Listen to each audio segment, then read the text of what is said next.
West Denver. Sleep deprived and heavily caffeinated. All right, let's do this then. This is the Jeff and Bill Show. I don't agree with that. They don't always agree, but hey, at least they have coffee. Coffee. And each other. I love you, man. God help us. I want to bless him. We need all the help we can get. Now here's Jeff Hunt and Bill Thorpe. The Jeff and Bill Show on News Talk 710 KNUS.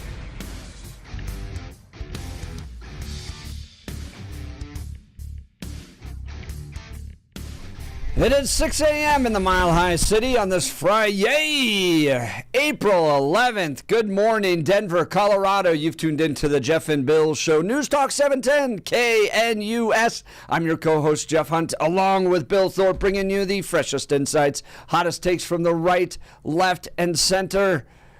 We invite all voices onto this show. Phone lines are open, 303-696-1971. That's 303-696-1971. Or text us on the Dan Caplis Law text line, 720-819-5115. Bill, you know we build the audience one listener at a time. Yes, sir. And I want to say a special best way to do it. Howdy to Susan out there. Hey, Susan, how are you? Happy Friday. We had a great conversation. She was my Really? barber last night. Oh, fantastic. Cut the hair. What do you do? All that stuff. Oh, I'm ready. And then she's like, oh, we don't have enough of this kind of like right, wow. left, center conversation Hey. stuff. So she's tuning in today for the first time. Oh, that's wonderful. Good morning, Susan. Happy to have you here and just tread water for it a little bit, and I'm sure I'm going to make you mad in a second. I'm just saying. That's normally my thing here. I warned her too. I'm like, you're going to hear stuff that, you know, there's a professional wrestling element to the show. Yes, there and is. we get into Yes, it. And there absolutely is. How dare you insult my mother? Exactly. Sir, I will see you in the steel cage. Yes. Slap with the glove. Oh, yes, That type of exactly. But good morning, Susan. Thanks for joining us. This So is really we've cool. got a lot to talk about today. In breaking news, a boring white guy is going to seek to lead the state of Colorado. Michael Bennet should be announcing later today that he's running for governor. Now, I just like to point this out.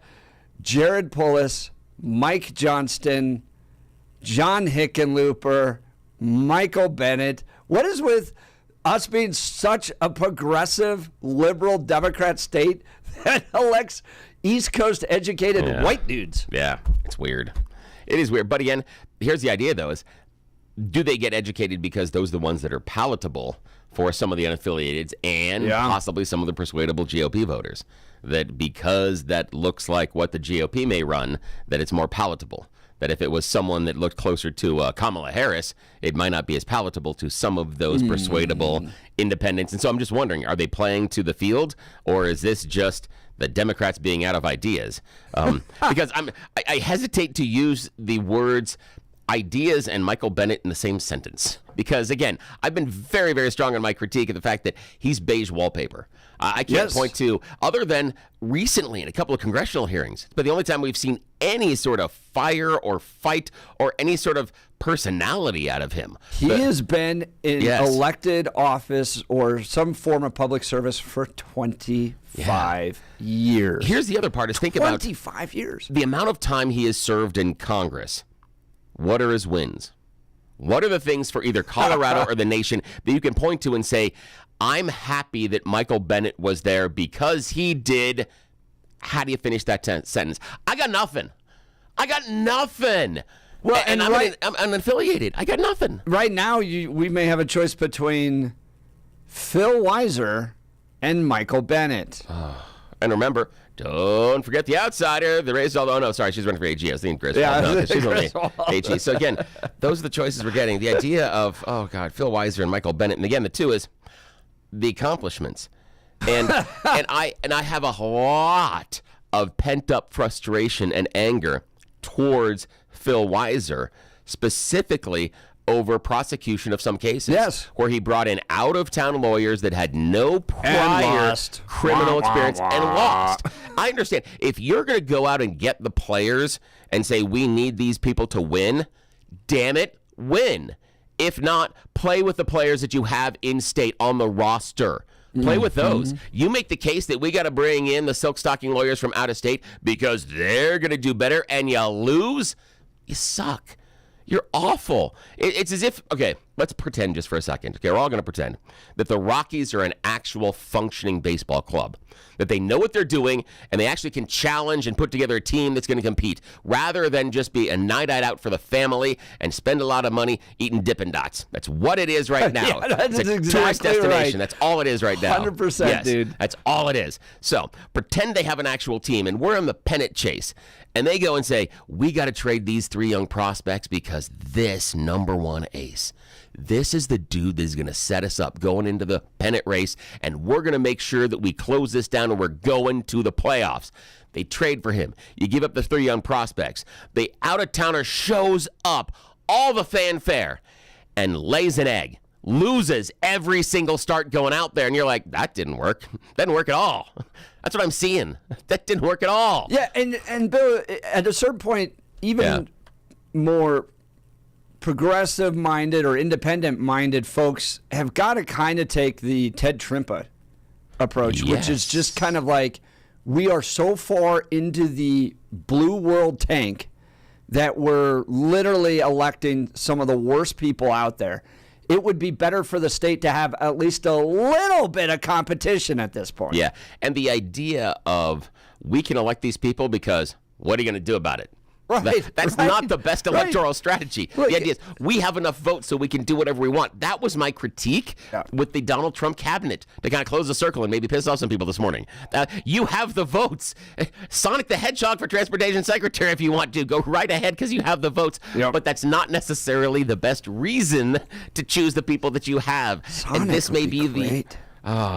I know. Yes, Sonic would be a lot of fun. But, but then again, it's the idea of you have the votes isn't necessarily the best reasoning behind this is why we need to put this person in power. And I think that absolutely the Ted Trimpa's right that that's kind of what the Democrats are doing right here. They're drinking their own Kool-Aid. They're believing their own press releases. They can literally get away. We often, you joke about Trump shooting somebody on 7th Avenue or whatever it was and getting away with it. That's what the Democrats could. You are right. You haven't said that before, but you are 110% right on that one. There's literally nothing that they can do at this point to pay any form of electoral penalty. Yeah, nothing at all. Except maybe insult Jews. Maybe. Even then. That's the stupid part. Even then. Then it takes a while. And the Democrat leadership, which is Jewish in this state, right? Yeah. Phil Weiser, Jenna Griswold, I think it's Hickenlooper. Or Bennet, one of them. One of the other ones. But it's and then Jared Polis, and even then it takes a while, and they do it quietly during a primary, a year later. No one was really mad when some of the Democrat lawmakers were being all pro-Palestine and stuff, and talking about how Israel's awful and interrupting and speeches, shouting down Jews in the Capitol with flags. And families of people that have hostage members coming here. Yes. And they were rude to them and wouldn't receive them on the floor of the Colorado House and pay no electoral penalties. At least, you get Timmy Hernandez and, that's out of there. But at least that's a slight acquiescence to the larger electorate. But yeah, you're absolutely right. They believe their own press releases. So we've got a lot to talk about today. We've got Michael Bennet announcing a little bit later that he's going to be running for governor. And I think yesterday, with this gun bill signing, Senate Bill 3, which we're going to talk with Rocky Mountain gun owners, Ryan Armagost as well later, is Jared Polis going, I'm not going to be president. I'm going to be a senator. I think that was the clear message yesterday.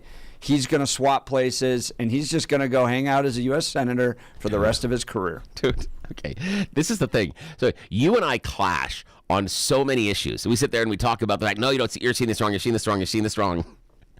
We agree 100% on this one. Yeah. Polis is not playing for prez. I think he read the tea leaves as in, you have a shot to be in the primary, but your chances of being in the top 3, you got 2 choices, slim and none. That's it. It's the only choices you got. Yes. So the idea of that happening is not going.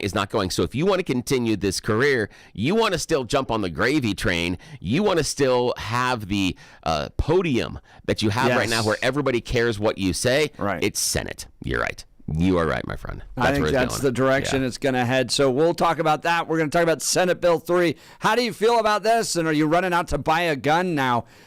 Where's the potential lawsuits going? We're going to talk with Second Amendment leaders here in the state of Colorado coming up.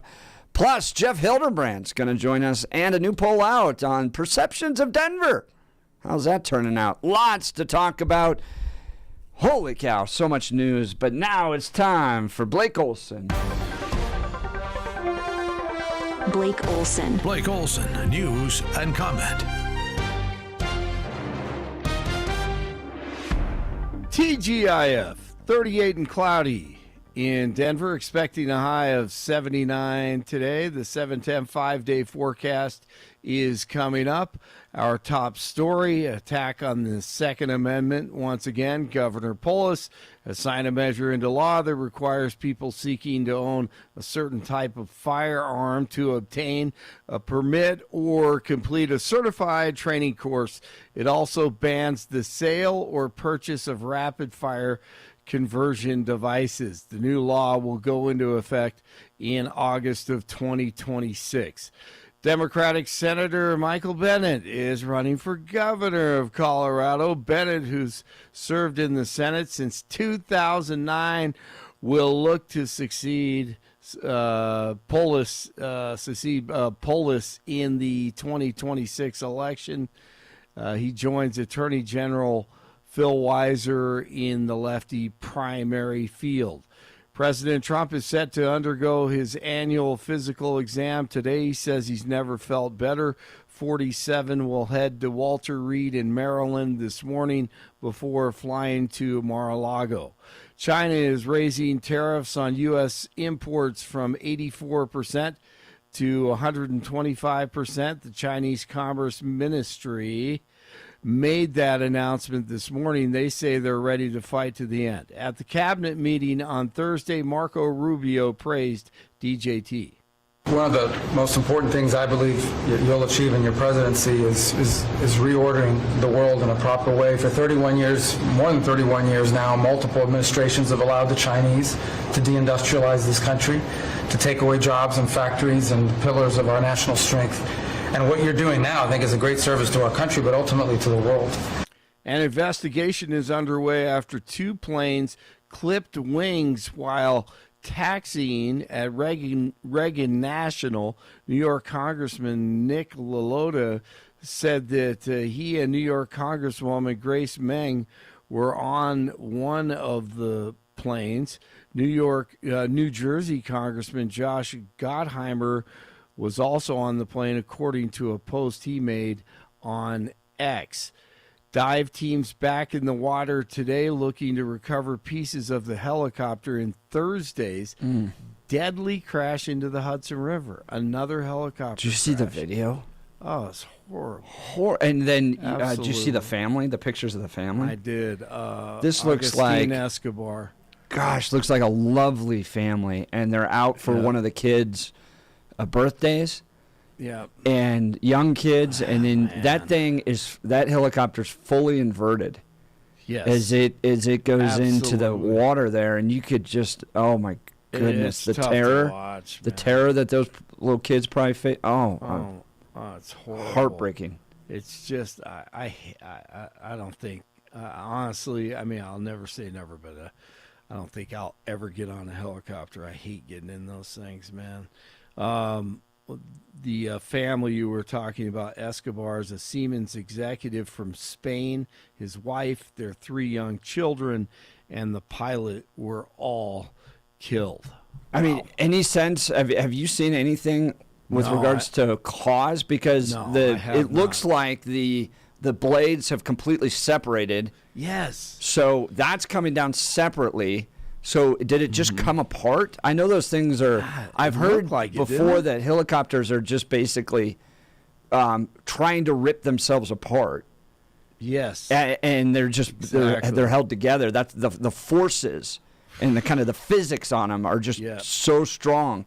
So if you haven't seen the video, the fuselage of the helicopter is falling upside down, hits the water upside down, and then the blade lands at a separate time. Yes. Crazy. It is. It's that's a tough one. That really is. And you see those things when you go to New York, just flying. Yeah, or I've over there taken all them the out in time. Hawaii. We've done tours in Hawaii in those helicopters. Wow. Great, a lot of fun, but my goodness, there's not a lot of space when something goes wrong in those. They just kind of drop. No doubt. So we'll the investigation underway, and we'll see what they say in the near future. Hopefully. Yeah, there's a guy that Tony LaMonica, who used to work as traffic copter, and a couple of others, talking to them that would have to get up in the helicopter sometime. They would tell you that if the safety check was not done on time, etc., never step into the helicopter. They said that every day they had to make sure safety checks were done, a whole bunch of other stuff was done, because as Jeff was talking about, they're trying to rip themselves apart. The centrifugal force and how it works, it is trying to come apart. It can be very, very dangerous. I love helicopters, though. They're so much fun, but they're cool. They're tremendously amazing. scary. Yeah, they are. And they always talk about the Jesus bolt that basically attaches the rotor to the top of the fuselage. If that comes off, you're meeting Jesus. There's nothing you can do. Jesus bolt. Yeah, that's the question is, right. How did it invert? That's the big question, because that is something that helicopters do not want to do. So something went really, really bad very, very quickly for them to go inverted. Yeah, that's just horrible. Just horrible. All right. HHS Secretary RFK Jr., big news. At your direction, we are going to know by September. We've launched a massive testing and research effort that's going to involve hundreds of scientists from around the world. By September, we will know what has caused the autism epidemic, and we'll be able to eliminate those exposures. That's amazing. He made the comments during Thursday's cabinet meeting. Speaker Mike Johnson on the House GOP passing the one big, beautiful budget bill that now heads to the Senate. All the components that will be in that. We're talking about ensuring that the border is secure, having the resources that are necessary to do that. We're talking about getting the American economy going again by reducing regulations. We're talking about restoring peace through strength and making sure we have the measures in place to properly fund those priorities. We have a lot of things, American energy dominance, all the components that will make things better for Americans, drive down the cost of living, and get our economy really going again. And all right, productive day there. Hopefully it passes later. News brought to you by Lair Fireplace and Patio, Denver's premier source for everything. Fireplace, patio, and grills, locally owned and operated since 1954. Online at LairFireplacePatio.com. Mike goes for the win! He scores! Owen Michaels is the hero for Western Michigan. The Denver Pioneers fall to Western Michigan in double OT, 3-2, the final in the Frozen Four. They finished the season 31-12-1. Justin Rose leads the Masters after the first round. The Canucks beat the Avs 4-1, and the Grizzlies at the Nuggets tonight. And hey, look at this. Rockies beat the Brewers 7-2, the final. 37 in Broomfield, 36 in Centennial, 38 in Denver. Jeff and Billy continue. Join me in welcoming Governor Tim Walz. Thank you, Mayor. Thank you all. Thank you all. Blake Olson, News Talk 710 KNUS. Temperatures will soar here in Denver today and Saturday before backing off and getting closer to average by Sunday and Monday. Upper 70s and low 80s today, 40s tonight, low to mid 80s on Saturday. Saturday could get a bit breezy later in the day. 40 Saturday night. Do expect a bit of a cooling trend Sunday into Monday, with Sunday into Sunday night bringing showers and a couple of thunderstorms, highs 50s and low 60s. Weather sponsored by Colorado's Best Roofing, reminding you to protect your home from the harsh Colorado weather and schedule your free, no obligation roof inspection today at roofingcolorado.com. That's roofingcolorado.com.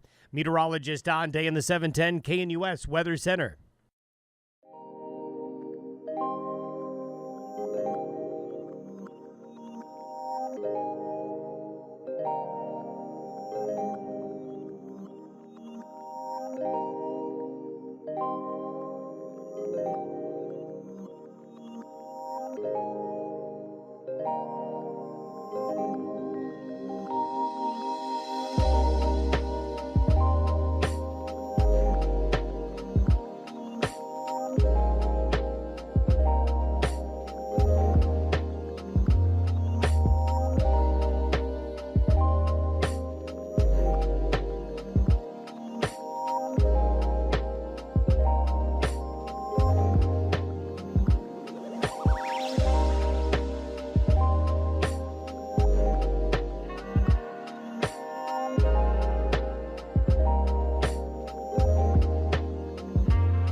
Well, it's a busy Friday morning.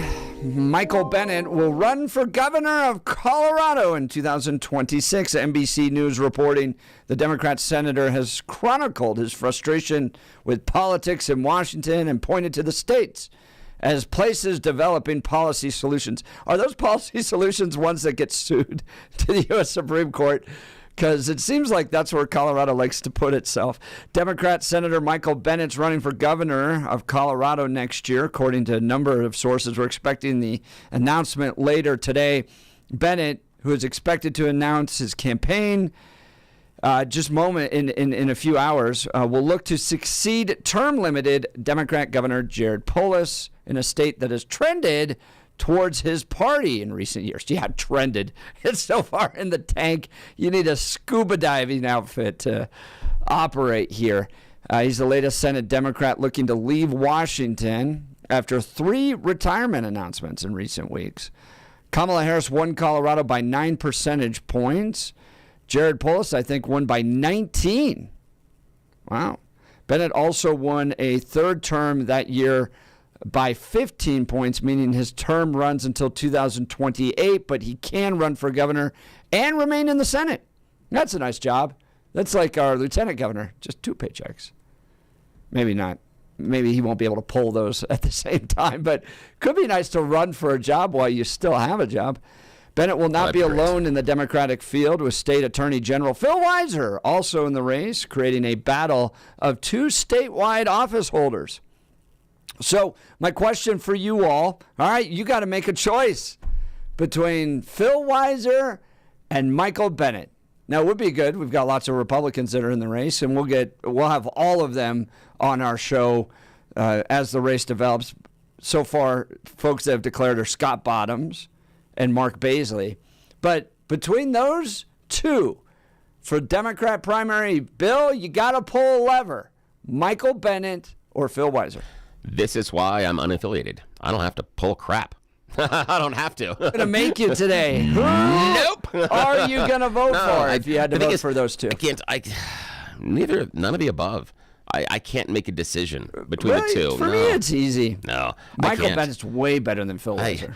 If I had to, yeah, I'd probably go with Bennet, but I don't think one is way better than the other. I think they're just different flavors of vanilla.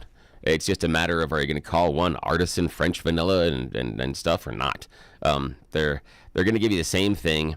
It's going to be mostly performative, not functional. I don't think they're going to move anything forward. I don't think they've got a cause that either one of them pushes that they think. I don't think either one of them. I think either one of them has a direction or vision for the state further than let's keep doing what we are doing. I don't think either of them have a solution to some of our budget issues, and I think both of them want to get their hands on Tabor. That's just what I'm assuming. I don't know for certain, but I'm just assuming. So for me, they're both bad choices. And again, that's why I'm unaffiliated, because I'm of the idea that these primaries, and many times I'm like, just you guys pick your teams, and then I'll decide who I may want to play with. Yeah. So you don't think independents should be voting in primaries? Oh, no, I think independents absolutely should be voting in primaries. Absolutely. I choose not to. No, I choose. This is why I'm not, because then I don't feel like I have to participate, and I can let you guys choose your teams. However, I do believe that independents, unaffiliated, should be allowed to vote in primaries, and I believe both parties should actively encourage it rather than shunning it like the GOP does. I think they're making a tremendous mistake by doing that, because I understand the theory behind it is all the people from the other party are changing registration or just coming over in order to vote in ours to mess things up. I have yet to see that done in significant numbers. There are small examples of that, but normally that influence has to happen in a small race. When you're doing primaries for things like governor, senator, things like that, the large number of votes make it, in my estimation, impossible for an outsized influence like the Democrats. That's a lot of people you're asking Democrats to change party affiliation, to come on over and then change party affiliation back, and a bunch of other stuff. That seems somewhat onerous. I haven't seen anything showing me that people play and go and mess in one party or the other effectively at a significant number. And so saying that, the reason I say both parties should encourage unaffiliated is because if I choose someone in the primary, I am much more likely to vote for them in the general. If I go over to the Republican and I choose someone, if I'm unaffiliated and I have a possibility of filling out the primary ballot for a Democrat or a Republican, and I choose the Republican ballot and I choose a Republican candidate, I'm much more likely to vote for that Republican in the general. That's normal human behavior. So I think all political parties should be pushing for unaffiliateds to be able to vote in their primaries because of that basic psychological truth. That's what I think the GOP is ignoring. Yeah, so as you can imagine, I see it differently, Bill. Pick a team. Yeah. Pick a team. No. Sign up. Stand with them. Go to the mat. Defend the principles of that organization. And the wishy-washy, I don't know. I might pick from this team. I might pick from that team. I want to have all the ballots. Yeah. Send me all the ballots Yes. so I can determine which one I want to be a part of. No, pick a team. Here's the thing. Get on is that board with one of them. Defend the principles of that organization, too. I think both teams suck. I'm not going to join either team. They both suck. And so you shouldn't be able to vote in the primary. But You're here's not the a part idea, of the team. Do you want me to vote for your candidate? Do you want me to choose the Republican candidate? Eventually, Okay. you can. But here's the idea. I am more likely to choose your candidate if you let me vote in your primary for your candidate. I don't. I'm But not that's sure I psychologically. agree with that. No, that's psychologically what happens. If you choose someone early on, you're more likely to support them in the general. If you choose someone in the primary, regardless of political affiliation, psychologically, you're more likely to support them in the general. I understand the issue of being choose a team and closing it. I'm just saying that if you want me eventually to support your candidate, I am much more likely to support your candidate if I choose them in the primary. So cutting me out of the primary puts me in play. It means that somebody else has the chance. You need to suck it up and join one of the teams. You're not allowed to join our club. You can't pick the leadership of our club, and you're going to have to join it in order to do it. That's fine. That's fine. But understand, you do have the potential, rather than cutting off large swaths of Democrats coming over and muddying up your primary, what you're actually doing, given the fact that the unaffiliates are the largest segment of voters inside of Colorado, you are basically negating people getting on board with your candidate early on. And if you want to make that case later in the general to them and think that's okay and you're going to be able to persuade enough of them to win, fine. So far, you're not winning a ton. So, again, psychologically, though, I choose someone in the primary, I'm more likely to support them in the general because I've already picked them. It's very unlikely I go and I choose somebody else. It doesn't happen very often. And so that's the idea, is if you want my support as an unaffiliated, and I don't know that many GOP members want my support anyway at all, but just in general, the support of the unaffiliated, you allow them to choose in the primary because they're more likely to support you in the general. If you want to start building potential votes for the general, that's how you do it. I've watched our state since we've done this, since all mail-in balloting, since independents could get both. We've just gotten bluer and bluer and bluer. Now, text message coming in. Bennett's entry into the race means Phil's going to have to go hard left or just get out. That's going to be interesting. The thing is, this is the problem, is I want to see inside the primary if hard left necessarily is going to work.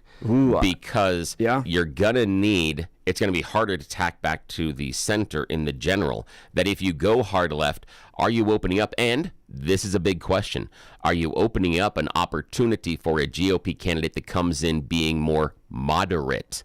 And what that means is perhaps the litmus test of are you pure anti-abortion may not be the best play.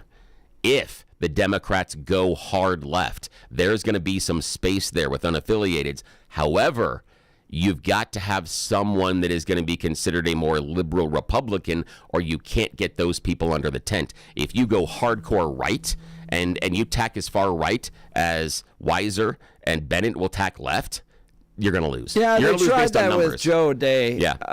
And the challenge is, like with Joe, who was willing to support Roe v. Wade, is you start to drop off Republican support on the other side. So the calculation being, well, I can now appeal more to moderates. Yeah. Well, there's it's not just addition taking place there. There's some subtraction. But he did perform better than Heidi Ganahl. And what I'll ask is the voters that dropped off Joe O'Day and didn't support Joe O'Day.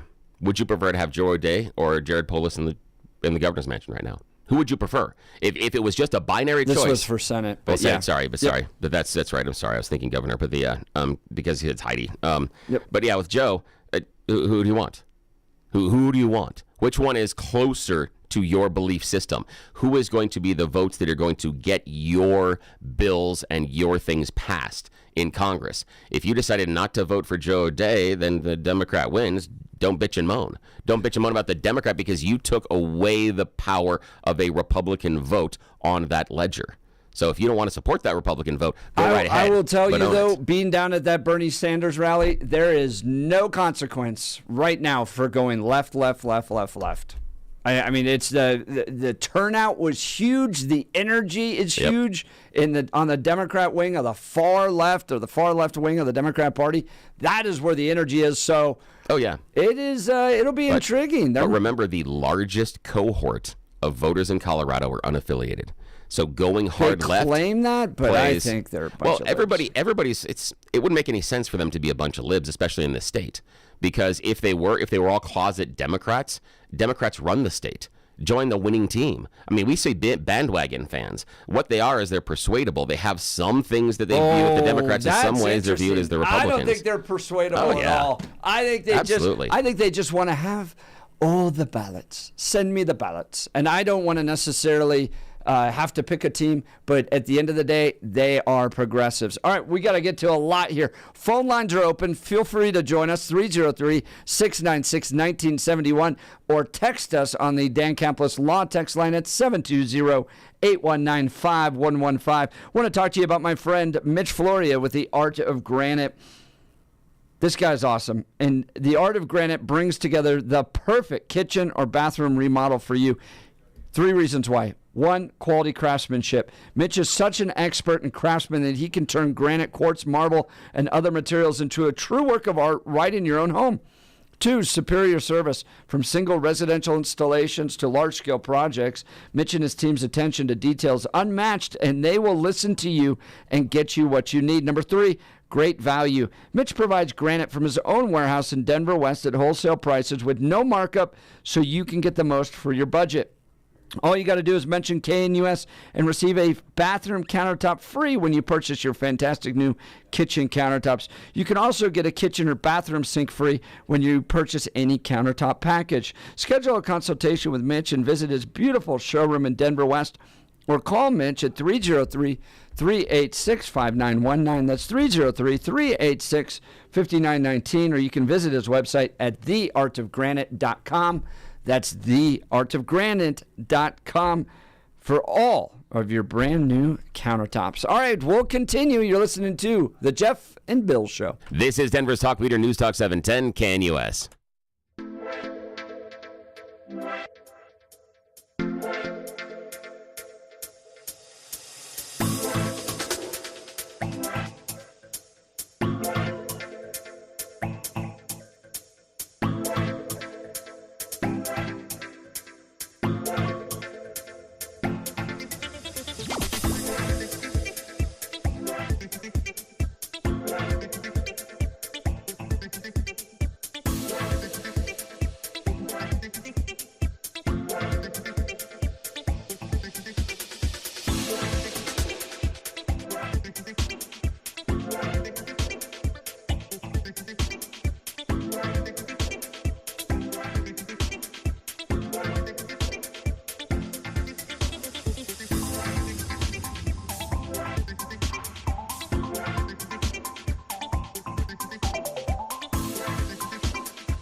Welcome back to the Jeff and Bill Show. Man, we lit it up this morning.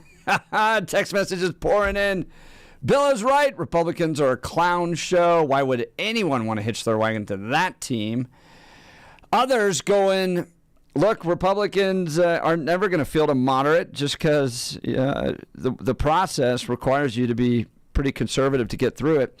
And then others going, look, unaffiliateds are pretty much unaffiliated in all aspects of life.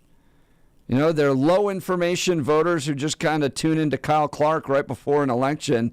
And they aren't necessarily like affiliating with churches either. They're just low information voters. Interesting. So Michael Bennet wants to run for governor. Now, the question I've got there, the assumption that the unaffiliateds are low information voters. We've had callers and text on the show of people that are former Republicans that left because of something inside of the party. They didn't strike me in any way, shape, or form as low information. And I think that is a broad statement that gets you into a lot of danger, because what I think it does is it allows you to discount the unaffiliateds. And they are the largest possible cohort of voters in the state. And you're just saying they don't know anything. Well, look at the direction of our state. They are the unaffiliateds are the single most important voting bloc in this state, and look where we are. I mean, I think if you can blame Republicans like Gabe wants to for not fielding the right type of candidates and look at the big mess we're in, all because of that, why can't you blame the unaffiliates? They're the ones who are making the biggest decision. And just because they're not organized as a central party doesn't mean I don't think they bear any of the blame for the problem that we're in. Here's the thing, though, is that the words you are using are based on where you are sitting politically, because you're saying the idea of blame. There may be a large number of unaffiliated that think that some of these programs, and many of these programs Democrats are doing, are good, and that the problem some of the GOP is having in Colorado is not being able to sell programs or come to the area of where those unaffiliated are. And the idea being is that, and the one we go back to that's the easiest one to put on the table, is the idea of abortion. Is the vast majority of voters in Colorado are going to be pro-choice. So being staunch, pro-life is going to be difficult in Colorado. Now, it is your firmly held belief that everybody needs to be pro-life, and that's what the state needs to be. However, making sure that everyone adheres to that is going to be a losing message in the Colorado electorate. Yeah, I just find it interesting, you will blame them for it, but it's not necessarily their per se fault. It's blame because of where you sit. But again, why aren't we putting all the responsibility of where our current state is on unaffiliated voters? I mean, they're the ones that are they're the biggest bloc out there. They're the one making this choice of going, these are the people we want leading our state. Jenna Griswold, Michael Bennet, John Hickenlooper, Phil Weiser. And instead, again, it's, well, Republicans are too extreme. Well, Republicans are too extreme. Well, if you just fielded better, well, you're the one making the decision. I don't have the power here. Republicans literally have zero power in this state. No, you guys have a series of representatives and such. You got more power than zero power. You have enough. Anything. There's literally nothing we can do. They're one vote away from a supermajority in both the House and the Senate. And again, it's the Republicans. It's the Republicans. No. The people that put us in this position here today are unaffiliated voters. How did in the current election cycle, how did those conservative representatives get elected? How did that happen? If it's all the unaffiliated's fault, shouldn't they be Democrats going to Congress and not a series of Republicans? We had Republican gains as far as congressional seats and stuff. Yeah, a little bit. But the current state, Jared Polis's signature, Jared Polis's signature yesterday is fully on the back of independent voters in this state. Yeah, and here's the thing, though, is that it is your assumption that the unaffiliated voters did not want greater gun controls. That's the assumption. Well, I'm saying that's exactly what they wanted. Yeah. That is this state is exactly the way independent voters want the state to be. I don't know about exactly, but it's closer to it than what the vision the GOP has right now. Why isn't the responsibility for where our state is on their shoulders? Oh, it's in part, but the idea is, see, you're sitting here coming at it saying, oh, I'm blaming them for all of this. And the idea is, you're not understanding that's where the electorate is. And so it's complaining. I'm saying that's exactly where the electorate is. Okay. But I'm allowed to blame them for it. In order to get power, you're going to have to get closer to where they are. Rather than stand there and stomp your feet and say you now have to agree with me. Or I'm going to do what? Nothing. That's the problem. That's the issue. Either I'm going to continue to be out of power until you agree with me, or I'm going to have to find commonality with those voters in order to persuade them and then have more power inside of the state. That's the issue. Is you got to sell what you're cooking. And that's the problem. Is so far, yes, in your restaurant, the vast majority of the voters are rejecting it. So perhaps you need to examine your menu and what you're offering as a special. Yeah, I mean, it's not I think that's a fair critique. You can absolutely say that. And I can also say, look, the food you guys are eating is really making you sick. All right? That's fair. So you can come in and say, well, I'm not interested in buying your food. And I can go, okay, you're right. All right. If you don't like the Republican Party platform, what we stand for with regards to sanctity of life, limited government, Second Amendment rights, all that stuff in Colorado, that's fine. But the food you are eating that's being fed to you by the Democrat Party is making this state really crummy. And you can't blame me because you're the one buying the food and eating it.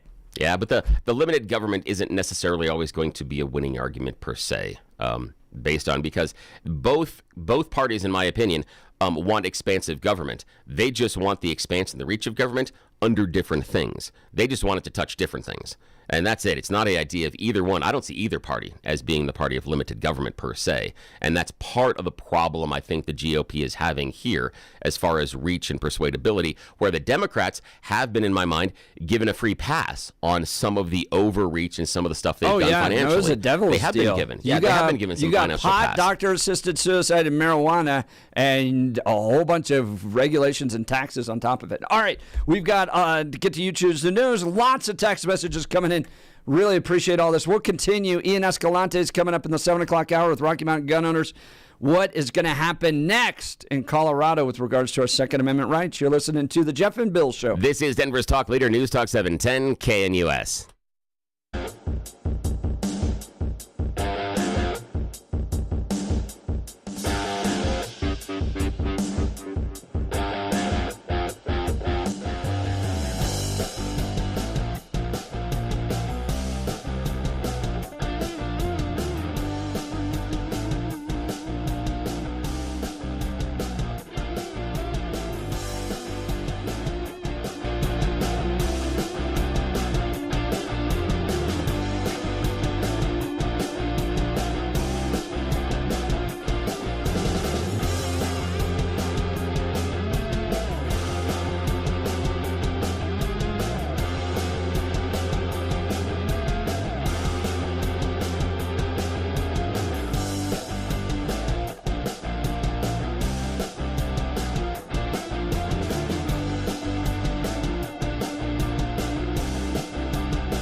Welcome back to the Jeff and Bill Show. Text messages pouring in on this one.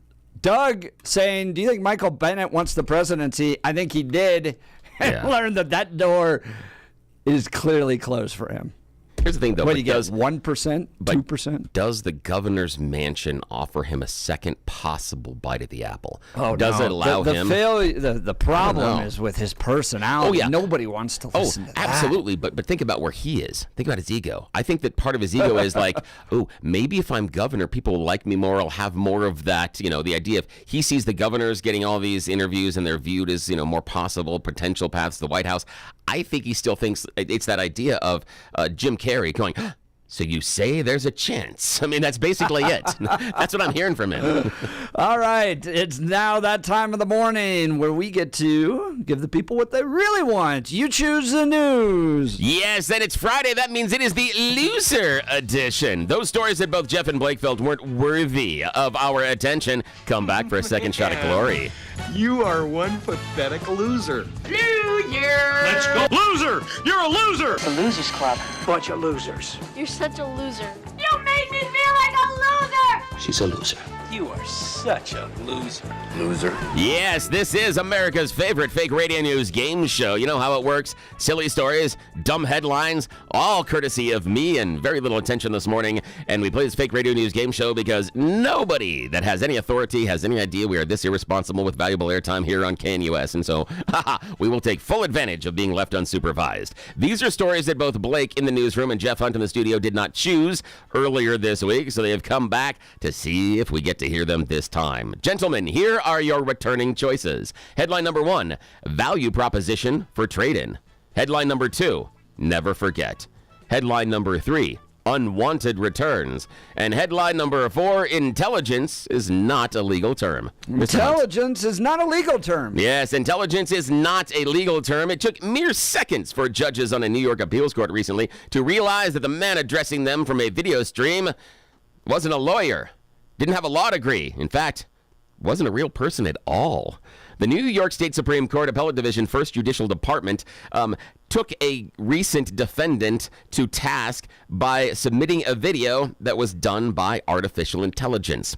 When pressed by the judges, the defendant said, yes, I did create it through AI because I don't have a law degree, and I felt that the AI would make a much better argument than I would. I'm not a good speaker. And the judges said, sir, you are trying to deceive us. You represented this person as a lawyer. They are not a lawyer. There's no way. Although I am saying that if we are going to use the AI to take the jobs, I'm not going to weep about the lawyers. Yeah, as much. I know. And when you think about it, it's an entire system based on precedent. Yes. And that's essentially what AI is, right? It's all of human thinking precedent. Yes, exactly. So, yeah, I know. Maybe not. Law school may not offer so much in the future. And so this is what I want to say is, okay, if we think AI is such a good idea, let's start with 2 jobs. The first, politicians, the second, lawyers, and the third one, CEO. If we get AI to fulfill all those jobs, okay, then we can go forward with all the rest of the AI stuff. Let's give them the hard stuff first. All right, Blake Olson in the news department. Sir, value proposition for trade-in, never forget, or unwanted returns?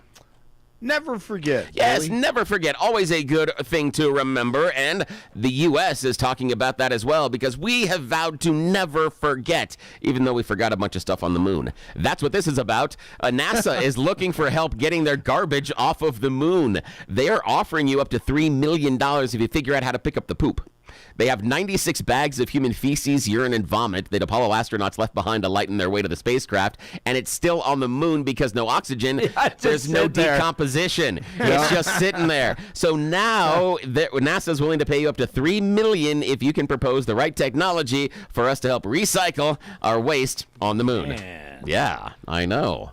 What kind of doggy bags is that in? I was going to say, there's some guys driving around in those pooper scooper trucks. $3 million. I know how to do this. Put me in a rocket. I'll go do it. All right, Jeff, final choice this morning, sir. Value proposition for trade-in or unwanted returns? Unwanted returns, please. Unwanted returns. An Indiana plumber decided to take matters into his own hands recently when the restaurant decided that the bill was too steep. According to recent reporting, the Thai Bistro bar in Evansville called a plumber to help them release the grease trap. He did. They got another call call a couple of days later. This time it was after hours. They didn't like the extra surcharge they refused to pay. So he returned the grease. Yes, he came back and clogged their drain and said, you pay up, I'll clean it out. That's it. That's the end of You Choose the News. All right.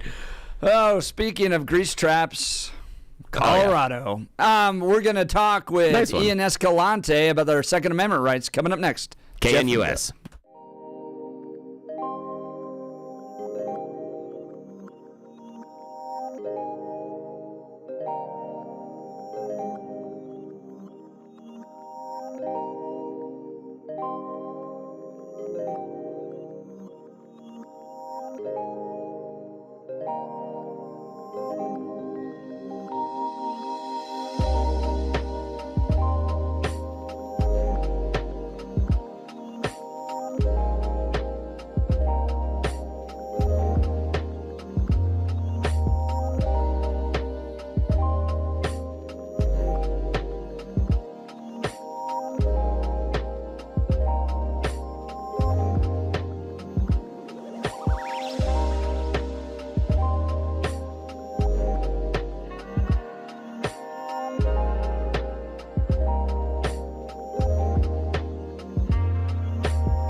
Was that like I love that. Like eating like a deer? You're eating a salad without your hands? Yeah. And this is the funny part is okay, the weird TV travels that I make, there is a show that was spun off a number of years ago. It's a pay-per-view service, and you can buy it about $5 a month. They have a whole bunch of shows. One of them is a show called Gastronauts, and it's a typical cooking show where they bring in 3 chefs and they have challenges about what they have to make each round, but the judges are comedians, and so their suggestions are ridiculous. ridiculous. I mean, completely ridiculous, and the chefs know this coming in, and so it is just, it's stupid things. One of the comedians lately, one of the episodes was, he goes, yeah, when I'm in a big gaming session, he goes, it's really hard for me to eat. I need you to make me a meal I can eat without my hands. And he wanted to put into a horse bag. And so that's what they had to do. The challenge was these legitimate chefs had to make it. And then how did they try it afterwards? Horse bag it to see if they could do it. And it was so genius. So again, it was eat a meal without my hands. I know, but that's the stuff. Horse bag it. You want to, now again, our listeners, you want to know what's wrong with me? That's what's on my entertainment list. When you want to know what's broken in Bill's brain, there's an example. This is why. It runs deep. It runs very deep. There's so many things wrong with me. It is 7 a.m. in the Mile High City on this Friday, April 11th, 2025. Good morning, Denver, Colorado. You've tuned in to the Jeff and Bill Show. News Talk 710 KNUS. I'm your co-host, Jeff Hunt, along with Bill Thorpe, bringing you the freshest insights and hottest takes from the right, left, and center. If you're like me and a freedom-loving Coloradan, yesterday was a gut punch. Senate Bill 3. And there's just so many aspects to this, right? Jared Polis saying, I'm a libertarian governor. I mean, the Western traditions of Colorado all being thrown out the door as we signed one of the most oppressive Second Amendment restricting bills, laws in American history yesterday. So we're going to talk with Ian Escalante, Rocky Mountain gun owners, here in just a second. What do we do next? Not going to want to miss this conversation, but now it's time for Blake Olson. Blake Olson. Blake Olson, news and comment.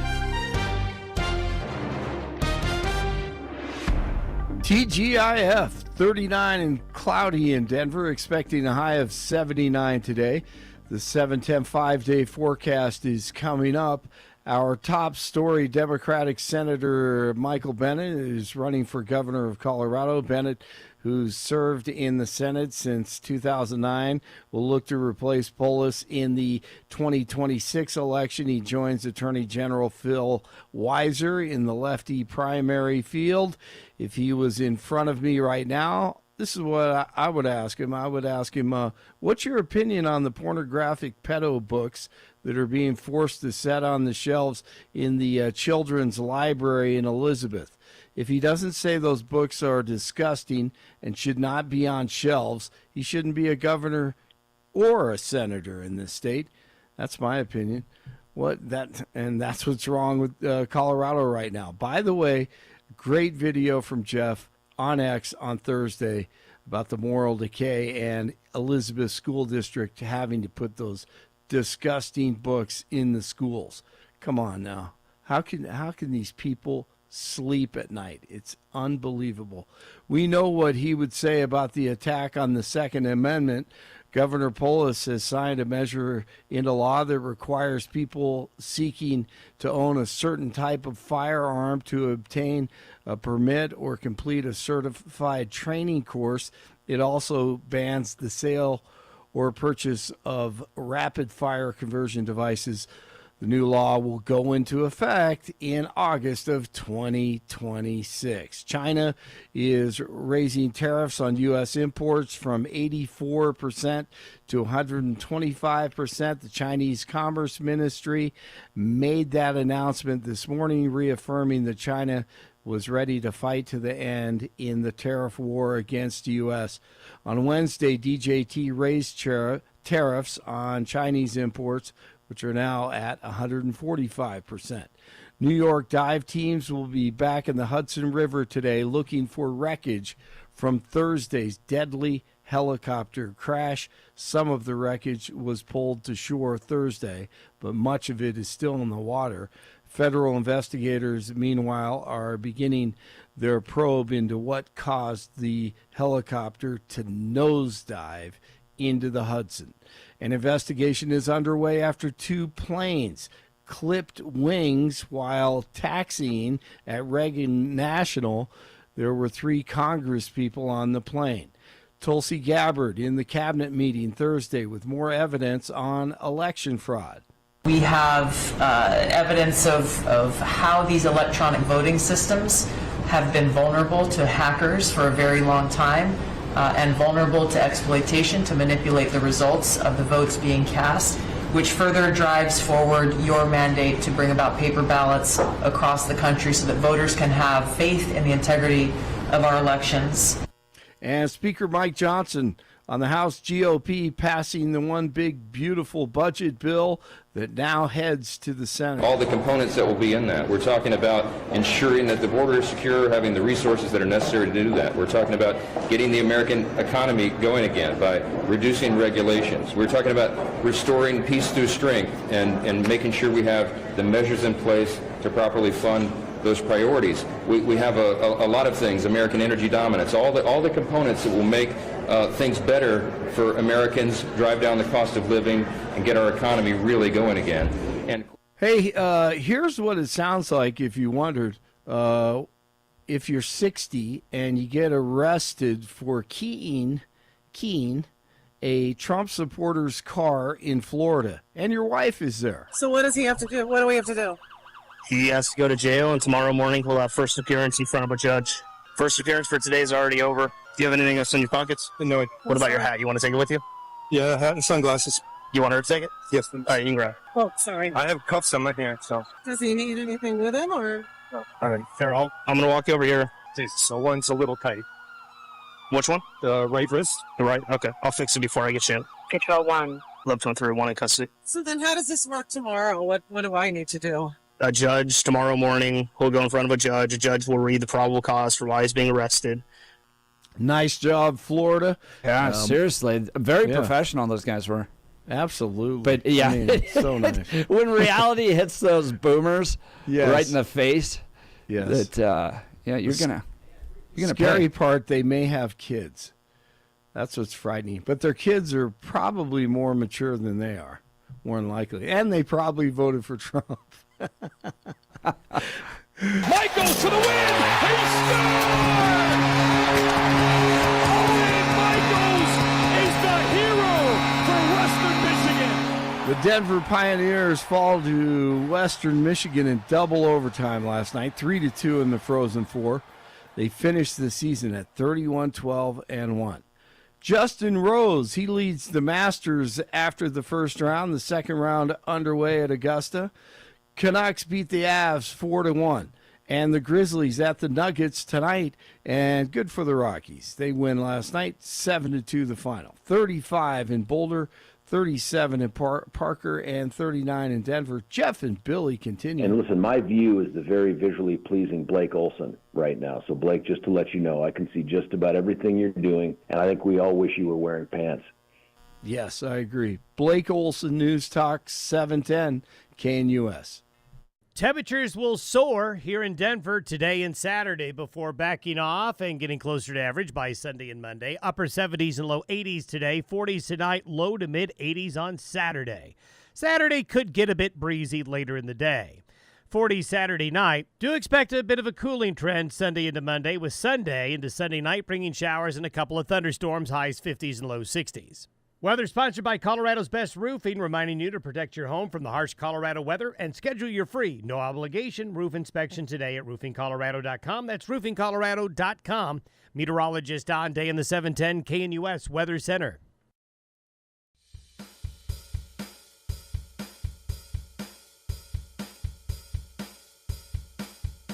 Yesterday, it's just another one, just right in the stomach. Jared Polis signing Senate Bill 3 is going to put a lot of restrictions on your ability to purchase most semi-automatic weapons with a detachable magazine. So we've talked about what this bill does, and now to give us a flavor of what happened yesterday and then what's going to happen next, Ian Escalante, Executive Director for Rocky Mountain Gun Owners, live in studio. Ian, I've been through a lot of it, right? As a social conservative, it's constant coming from the state capitol. But Second Amendment was one of those things where you're like, I could still hold on to Colorado. It's got this Western spirit about it. It's got Tabor. It's going to protect our Second Amendment rights. Now that's gone. Tell us what happened yesterday. Sure. Well, first off, thank you for having me in this morning to discuss this. I mean, what we saw happen yesterday was nothing short of disgraceful and, quite frankly, unforgivable when you're looking at it from a government perspective. Yesterday, we got a tip probably around noon from a reporter that Polis was going to be signing Senate Bill 3 and that he was going to be doing a ceremony. So my team and I hopped in the car and raced down here from our office up in Loveland. And we got down there, and the governor made sure that he did it in the safety of his office, so it was a closed-door signing. They only allowed people who were invited in, and, of course, the people that were there were the bill sponsors, Moms Demand Action, Everytown, all the anti-gun groups, all the anti-gun lobbyists and special interests.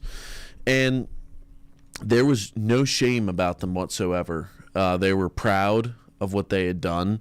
They felt like they had accomplished some sort of great good for society.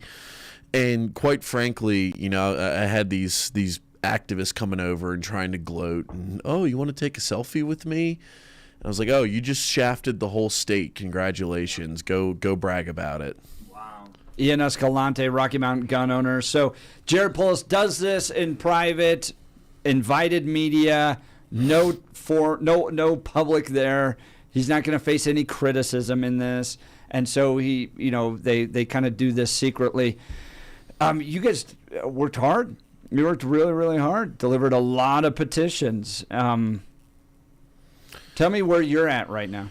So we did work really hard. I don't have the hard numbers, but we at least spent upwards of $200,000 trying to stop Senate Bill 3 and the other 15 gun control bills that were filed this session. And it's discouraging, but more it's enraging. I'm not sitting here ready to give up and throw my hands in the air and, make a run for Texas or Utah or Arizona. Those places aren't going to be very safe either. I mean, right now in Texas, they can't even get the Republicans to stop voting for pro homosexual resolutions. So it's going to be, there's really nowhere to run. You can run for a little bit. You can have temporary safety, but they're going to export what they do here out to the rest of the nation. And we already see it happening in Washington. Washington has House Bill 1163, which actually goes even further than Senate Bill 3. Really? Has the permit to purchase go to all firearms. They already have a so-called assault weapons ban. So anything that wasn't banned by the assault weapons ban, you now have to get this permit to purchase, and there's all kinds of training certification. There's a mandatory registration of the gun itself. This is something that they're workshopping in blue states right now because Snope v. Brown and Ocean State Tactical are two major Second Amendment cases that are being heard before the Supreme Court right now.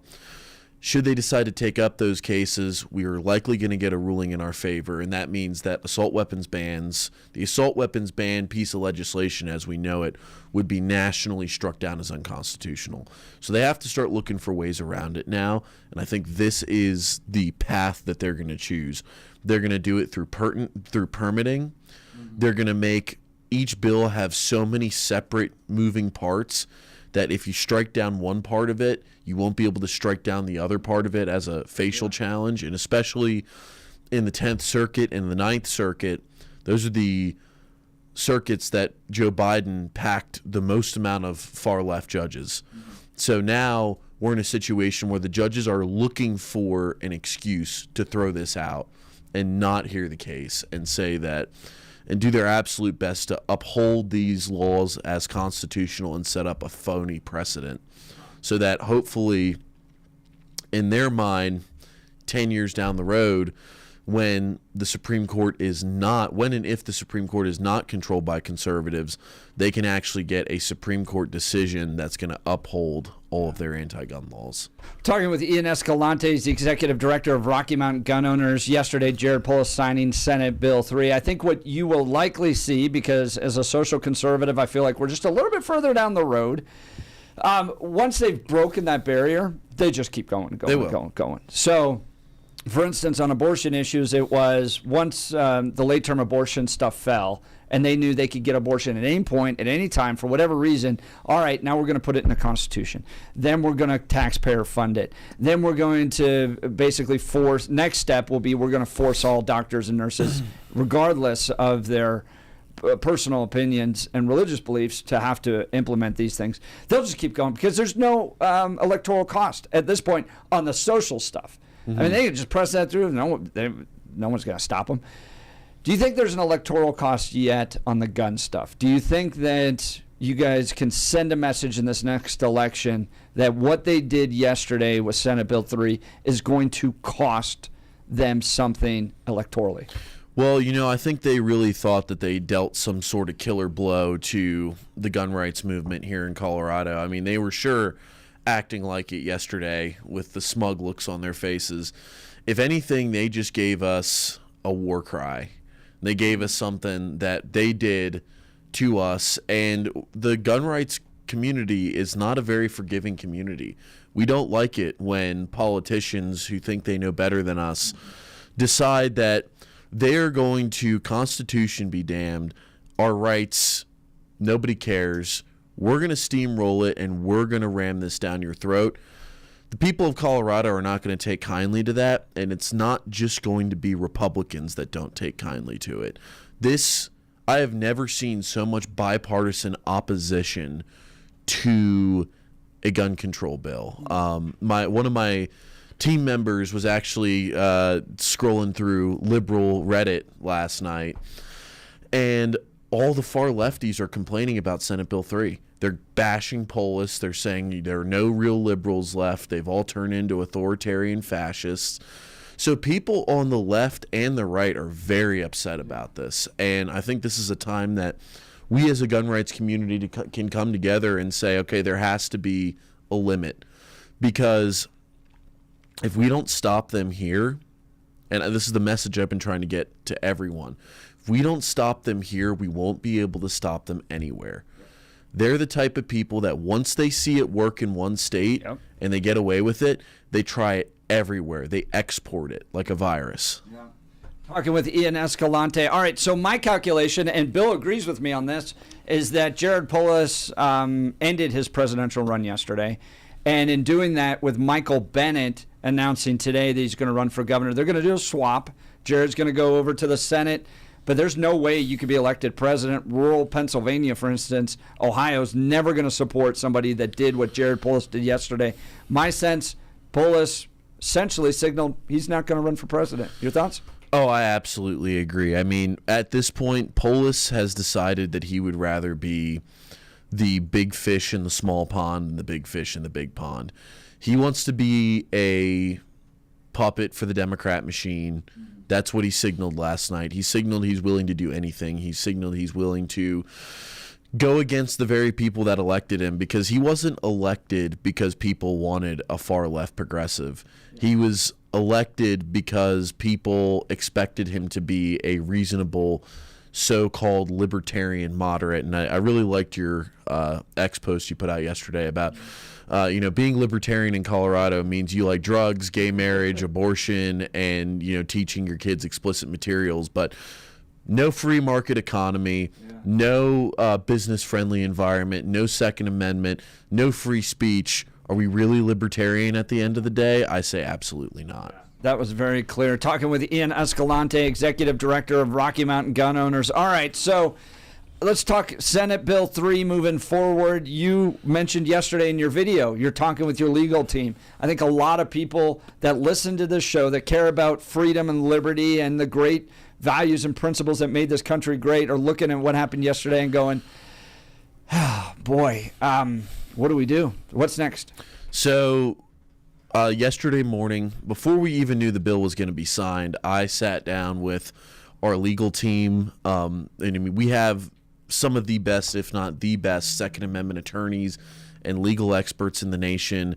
And we sat down for about 2 hours and we said, how are we going to tackle this thing? So this is going to be an ongoing conversation. I would very much like to see us take this to court. But as I mentioned earlier, when it's a permitting system, it's a lot more difficult to get a judge to issue an injunction on a permitting system than it is on an outright ban, especially a judge who is not on your side. They're going to look for any excuse to throw you out. So right now, we're focusing on it, and if we're not going to file a lawsuit as a publicity stunt, we're going to do it because we want to make sure we win, and we want to get this struck off the books. So this is all new law. This is all new direction on this. Democrats, you know what it kind of reminds me of is when Republicans looked at utilizing permitting on abortion facilities, essentially, to try to limit and restrict them and shut them down. So you had to, for instance, have wall or hallways that were big enough for gurneys to fit through and stuff like that. They looked for those types of angles. It seems like Democrats have done this. So this will be a new area of law. But look, August of 2026, what is somebody going to have to do now in order to get a rifle, a semi-automatic rifle with a detachable magazine? Walk us through what they're going to have to do. So the first thing they're going to have to do, starting August 1st, is they're going to have to go submit their biometric data. So it's not clear if it's going to be fingerprints, dental records. The bill says that the sheriff must be able to positively ID you. And if you look at the meaning of positive identification in the law, whenever funeral parlors have to do it to positively identify deceased victims, when police officers have to do it to identify victims at a crime scene, it usually has to do with some sort of DNA or biometric evidence, fingerprints, dental records, things of that nature. They're leaving that discretion up to the sheriff. The other thing is they're giving the sheriff full discretion on the issuance of these permits.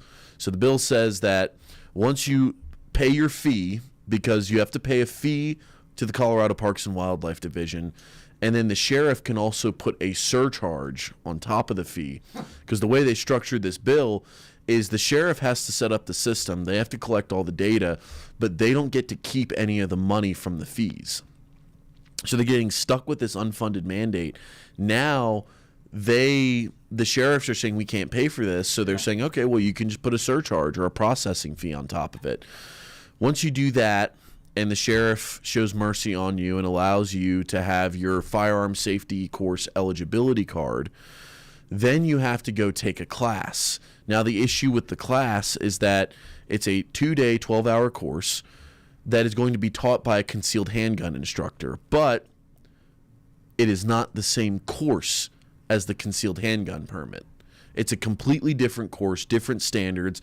Concealed handgun's an 8-hour course with live fire and an exam you have to pass by 80%. This is a 12-hour course, no live fire, an exam that you have to pass with 90%. And if you look at the new concealed handgun permit regulations that are going into effect, honestly, I think it's in the next 60 days they're going July, into effect. I think, yeah. We're already seeing backlog for concealed handgun courses stretching out to the end of the year. I think El Paso County's booked out until the end of November. So now you're going to be doubling up these two courses, the eligibility card course and the concealed handgun permit course, and they can only be taught by instructors that are verified by the sheriff. You're going to look at a situation where either you're not going to be able to get a concealed handgun permit, or you're not going to be able to take the class and pass the test to get your purchase permit. Something's going to give. People are either not going to be able to get one, or they're not going to be able to get both because they simply can't take the class. And that's what the point of this is. I mean, this is really Jim Crow for gun owners. Yeah, and then you have the cost associated, so you got to be wealthy enough. On all of our limited budgets already, we're running record credit card debt in this country, and now you got to pay this licensing fee in order to get. Now, if you buy an AR-15 prior to August 1st, 2026, do you have to go through all this? No. So okay. I would say buy now. Yeah. Buy quickly. Support your Colorado businesses because they're going to take a serious hit with this. The other issue is that when you finally are able to take the class, you have to pass the test. Then you got to pay another fee to get your purchase permit. And then you have to renew your permit every 5 years by taking the class again and passing the test again. The additional part about it is that the sheriff can also revoke your eligibility card at any time for almost any reason. The language that's used in the bill is documented proof of previous behavior. That could be as easy as going on your social medias and not liking something that you post. And they're going to say, nope, we're going to revoke your eligibility card so you can't renew your purchase permit and you can't do anything. You can't buy anymore. And if you think that this is the end and this is where they're going to stop, you are sorely mistaken. Sullivan is already saying that this is not the end. He wants to go even further. The Everytown folks have already said they want to do a Washington and they want to expand this to all firearms. So if we don't put a stop to them and we don't force action from Pam Bondi's Second Amendment Task Force and we don't hold them accountable and remove them from office in the next election, they're going to keep doing it. I'm a little confused, so help me understand this. You got to go through that whole process to purchase like an AR-15 semi-automatic rifle with a detachable magazine moving forward, or just to own one moving forward? To purchase. Okay. So you, between now and August 1st of 2026, if you go and get those guns, so long as you have them, you're going to be okay. But moving forward, or if you want to transfer them to your kids or grandkids, they're going to have to go through this process in the future. Yeah, in addition to that, the other issue is, Polis yesterday said, well, this isn't a ban. This isn't regulating anything you own. And the answer to that is not yet. It's not regulating anything you own yet. Give it 2 or 3 years if we keep going down this path and we don't have Republicans who stand up and fight and we don't start kicking these people out of office. We're going to be in a situation where we're going to be Illinois. We're going to be Massachusetts. This is where we're headed. Which is wild because we're a Western state. Ian Escalante, Executive Director of Rocky Mountain Gun Owners, joins us. If you have questions, now's the time. Give us a call, 303-696-1971, or text us on the Dan Caplis Law text line at 720-819-5115. In light of the fact that law-abiding citizens are losing their gun rights and criminals are still going to be operating, you may want to check out alarm detection systems. Look, reliability isn't optional when business security is on the line. It's essential. Businesses trust alarm detection systems for the highest level of service and expertise. Think about the time you could save using one source for cameras, key card access, fire, and intrusion systems. ADS offers expert alarm installations and testing by highly trained technicians, 24/7 professional monitoring, same-day or next-day service upon request because downtime isn't an option. Dedicated teams for cameras, access control, and fire alarms, and over 300 security professionals working for you. Choosing ADS means your businesses stay protected and will be ready to open tomorrow. They combine human monitoring with the latest AI camera technology to prevent crime in real time. Trusted by small and large businesses, including many Colorado schools, their security experts will review your system for free. Go to adsalarm.com and schedule your review today. adsalarm.com. Alarm detection systems, the first choice of Front Range and Colorado businesses. adsalarm.com. We'll continue our conversation with Ian Escalante, Executive Director of RMGO, live in studio following the historic signing of Senate Bill 3 by Jared Polis, and a shameful restriction of your Second Amendment rights. We'll get to this and more. You're listening to The Jeff and Bill Show. This is Denver's Talk Leader, News Talk 710 KNUS.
Welcome back to the Jeff and Bill Show. For you Second Amendment patriot out there, you freedom-loving Coloradans. Yesterday was a gut punch as Jared Polis signed Senate Bill 3. It's going to put a lot of restrictions on your ability to purchase a semi-automatic weapon with a detachable magazine.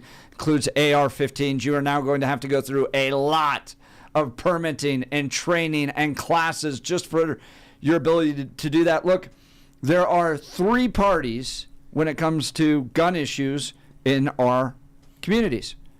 You have criminals, you have the government, and you have law-abiding citizens. This is all about, and all the other bills are only about law-abiding citizens. They're not going after the criminals, and they sure as heck aren't reducing the gun purchasing power of the government. No. The government will always be able to purchase as many guns as they want. It's just you law-abiding citizen, are going to have to jump through now a bunch of hoops. Let's go to the phone lines. Rod in Littleton. Rod, you're on with Jeff, Bill, and Ian Escalante from Rocky Mountain Gun Owners. Morning. Good morning, guys. You know, I'm a retired cop, firearms instructor. This whole thing strikes me as the left proving that they're racist at heart. You know, the left complains that ID laws are unconstitutional. It keeps the people of color, because they can't afford a driver's license, to get that to vote. And now you're going to tell them that because you live in you're low income and whatever race you might be, you're living in a crime-ridden neighborhood, you can't do things to protect you and your family, and the criminals come first. And it's an interesting point. Ian, go ahead. Absolutely. Well, thank you, Rod, for calling in, and thank you for your comments. I was on this show, I think, last week, and Bill and I were having a discussion about voter ID laws, and whatever your position is on voter ID laws, the Democrats are screaming bloody murder over the fact that, you know, in America in the next 4 years, you might have to get an ID to vote. And I've said it over and over again, you replace Second Amendment with going to church or free speech or not being subject to cruel and unusual punishment or your right to an attorney. You got to pass a test and pay a fee and take a class so that you have so you can exercise your right to an attorney. I mean, this is totally, absolutely insane. And Rod, I think you're 100% correct. They do not care how this is going to affect folks. They do not believe in gun ownership. And I would go a step further and say I don't think this just has to do with them being racist. I think this has to do with them being elitist and classist. They want to be the only ones who have firearms. They only want the police and the government to have firearms because they want to control us. This is about control. This has nothing to do with safety. They want to control us. And the other thing is they want to drive people like you and I out of the state. Because what do gun owners do? Well, we vote. And we vote against a lot of their BS policies, not just on the gun issue, but on a lot of the other radical stuff too. And they figure if they can drive us out, then they never have to worry about us coming back and beating them in an election again. Right. Now, here's the thing. I'm going to surprise maybe both Ian and Rod on this one coming into this conversation because I don't necessarily agree 100% with either of you probably on the gun issue. If we would sit here and have a longer discussion, we would find points in which we disagree. But here is an absolute point of commonality that I agree with this 110%. I think you are absolutely right, Rod, that the arguments made by the Democrats about having and paying for an ID being too onerous evaporates when you put the requirement of paying for a class or a registration on gun ownership. And where I look at the what I would say is disingenuous nature of the Colorado Democrats is recently they floated the idea of creating a $4 million legal slush fund so they can go fight the bad orange man in Washington, D.C. that sits behind the Resolute desk in the White House. They wanted to set aside $4 million to that. I submit that a better use of the money, if this is only on the supposition that you agree that these classes and licensing needs to take place, then you set aside the $4 million plus to pay for it for gun owners. You pay for those classes, but you take it on as the state as a registration. If it is such an onerous problem to go and get a government-issued ID to vote, then it's more of a problem to go do it to get a gun. Pay for it. That's where I agree with you guys, that this is completely and totally disingenuous, and it is set up specifically to make a barrier based on cost for gun ownership and the exercise of those rights. Absolutely. And the fact they had the legal slush fund versus this, to me, proves it 110%, Rod. You're right. Rod, your thoughts? Well, no, I agree. I've just watched the deterioration of, but yet they want to make it impossible for you to be able to protect yourself. I know that if somebody breaks into your house and you grab a frying pan and you cold cock them, you can get into trouble for that, just because you're trying to protect your family. You know, a gun is a safer way to do that. I do agree training is a wonderful thing. That's why I'm an instructor. And everybody I know that I've taught, I stress you've got to know what you're doing and do the training. But the classes that they're going to make everybody take don't even address the safety and how to properly use it to protect yourself.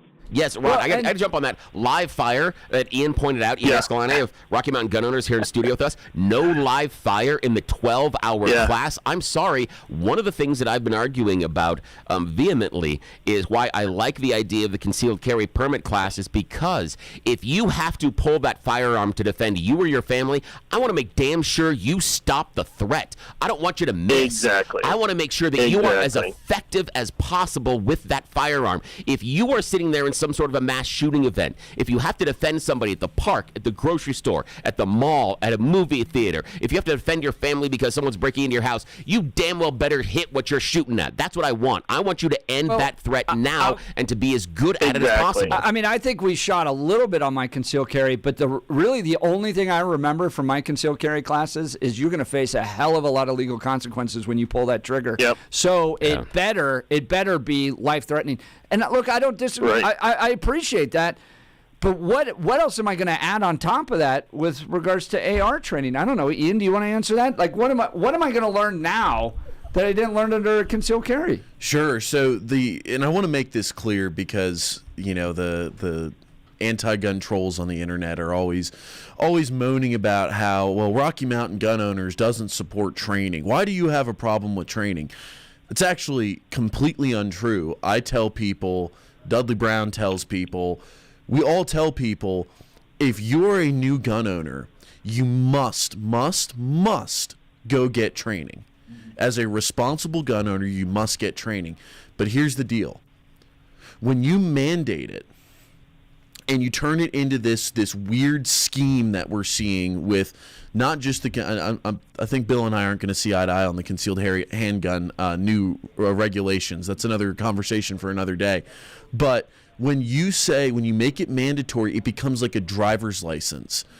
People could pass driver's tests and go out on 225 or go out on I-70, and you're going to see some of the worst drivers you have ever seen in your entire life on the roads here in Colorado. What's going to happen is people are only going to be training for the test. They're not actually there's not going to be high quality training. It's going to be the lowest common denominator. And then again, people are going to be training for the test. Yeah. So, well, and again, like you said before, one's a right and one's a privilege. Go ahead, Rod. We'll let you wrap up here.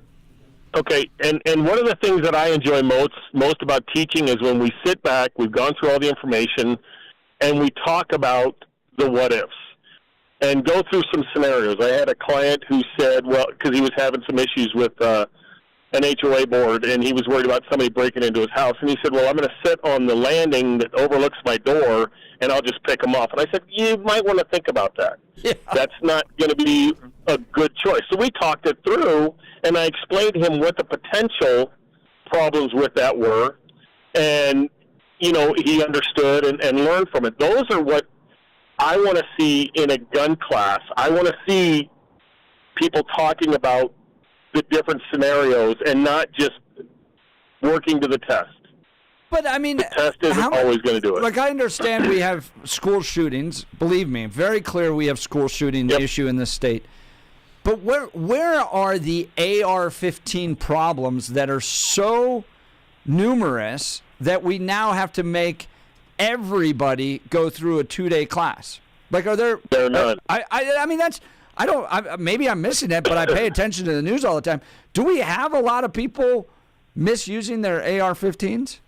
No. The thing is, too, is the statistics show over and over and over again, what is the weapon of choice for criminals? It's handguns. It's always handguns, over and over and over again. Now, I want to be clear. I'm not saying we should have a permit to purchase handguns. I'm not saying that we should have any sort of restrictions on the purchase of handguns. I believe that you should be able to purchase a handgun at 18 nationally, and I think there's some legislation being considered at the federal level that would do that. But it's so disingenuous because they're going after the, I would say, the icon of the AR-15. It's a icon war. They don't like the AR-15 because it's big and it's scary and it looks like a so-called assault weapon. And what they really want to do is it's also easier to convince people who don't know anything about guns that's bad, That's where bad. the restriction is. And that's where it starts. And then 4 or 5 years down the road, they come back and say, well, actually, we were wrong. We're not going to repeal Senate Bill 3, but what we are going to do is we're going to expand it to handguns and all firearms now. Yeah. That's exactly where it's heading. Rod, great call. Appreciate it. We'll continue our conversation with Ian Escalante and Rocky Mountain gun owners upon the signing of Senate Bill 3 by Jared Polis yesterday. You're listening to The Jeff and Bill Show. This is Denver's Talk Leader, News Talk 710 KNUS.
Welcome back to the Jeff and Bill Show. Live in studio with me is Ian Escalante, Rocky Mountain gun owners, in light of Jared Polis signing Senate Bill 3 yesterday. I want you to go to rmgo.org, join up with them, donate. They're going to be hiring the lawyers to go after this thing. Now is the time. We got to fight it in court, just like we do everything else in the state. But don't despair. Go do something, and that's something. rmgo.org. Join them today. Now, Ian, let's talk about Trump and what he could do, Second Amendment task force, that type of stuff. Absolutely. So, Donald Trump was elected president with a mandate to destroy what the Biden and Obama administrations have shoved down our throats. A big reason why he won was because people did not want Kamala Harris's civilian disarmament regime to go into place. That's what we would have gotten if we got a Harris presidency. And right out the gate, President Trump ordered Attorney General Pam Bondi to start seriously looking into violations of our Second Amendment. And we saw a Second Amendment task force get formed a couple days ago to really start investigating states. They've already started investigating Los Angeles County for their 24-month waiting times on concealed pistol licenses. And 24 months? That's what's going to happen here. 2 years. 2 years in LA County for concealed handgun permit. And then the thing is that Colorado has become ground zero for gun control for the last 5 years. In the last 5 years, we've had over 30 gun control laws filed. The legislators and legislative leadership and the governor has said, lawsuits be damned, we're going to do it anyway. So we are urging Pam Bondi to put her money where her mouth is and actually step up and come and start sniffing around in Colorado, because this has been ground zero. We have a petition right now on our website, rmgo.org/Bondi, B-O-N-D-I, that's a lowercase b. And we want Coloradans to sign those petitions. We're going to be putting pressure on the Department of Justice through a hardcore grassroots campaign, because we need to get their attention. We're going to fly to Washington, D.C., and we're going to deliver your petitions, should you sign them, to the Department of Justice to urge Pam Bondi to step up and start taking a serious look about what they're doing to us here in Colorado. Because at the end of the day, we're all Americans, and the federal government has a duty to ensure that state governments are not violating the civil rights of their citizens. That's Ian Escalante, Executive Director of Rocky Mountain Gun Owners. Look, I know it's hard sometimes to be a freedom-loving Coloradan and deal with what's coming down out of the state capitol, but take heart. There's still options moving forward. One, get involved in your local political process, right? We're a government of the people, by the people, and for the people. So if you're frustrated, step up, do something, get involved politically. Number two, support Rocky Mountain Gun Owners. I'm a member. Go to rmgo.org. They're going to be leading the legal battles to protect your Second Amendment rights. rmgo.org. And then sign the petition at rmgo.org/Bondi. Ian Escalante, thanks so much for joining us. You're listening to The Jeff and Bill Show. This is Denver's talk leader. We are 710 KNUS.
It's 8 a.m. in the Mile High City on this Friday, April 11th, 2025. Good morning, Denver, Colorado. You've tuned into the Jeff and Bill Show. News Talk 710 KNUS. I'm your co-host, Jeff Hunt, along with Bill Thorpe, bringing you the freshest insights and hottest takes from the right, left, and center. Coming up here in just a second, we're going to talk with Representative Ryan Armagost with the Second Amendment caucus down at the Colorado State Capitol. What's next? What do we do in light of Jared Polis signing Senate Bill 3?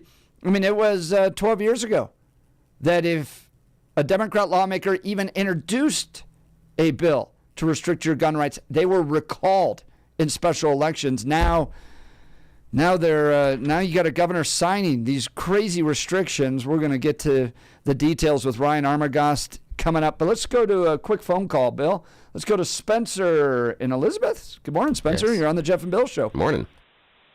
Hey, guys. When I lived in Minnesota, we had a gun store down the road called the Osseo Gun Club. It was extremely popular. Everyone went there for their accessories, their ammunition, their guns, targeting on the range, all that stuff, advice, training, concealed carry. 6 months ago, my brother called me and told me it has closed its doors and is no longer in business because it could not operate in the climate that Minnesota had created. I don't hear anyone talking about the fact that the vast majority of gun sales, for small-time gun stores especially, are semi-automatic.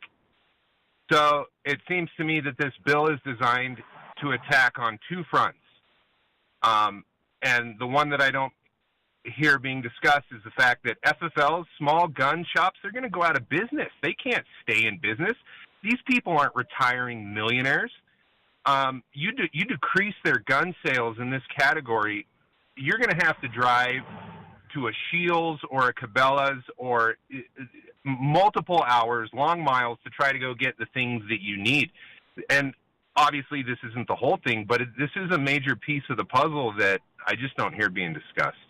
Spencer, to your point, we had a gun shop owner from Loveland last week on the program who, to your exact point, is finishing up, selling his business, and heading to Texas. Yeah, and in part he said it's, some of the onerous regulations, and he said things like, some wait times and wait periods, because if people drive to his store in Loveland, the total population inside of Loveland isn't necessarily enough to maintain the gun store per se, and he draws from other communities around. But the issue being, like you talked about, the idea of driving to his store and then having to drive home and then driving back a few days later prevents a number of sales already. And he saw the writing on the wall saying these other regulations are just going to put up more hurdles and more barriers for the average gun owner to be able to clear. And so it's going to slow down the number of sales that he has. And say, you're right, that the large stores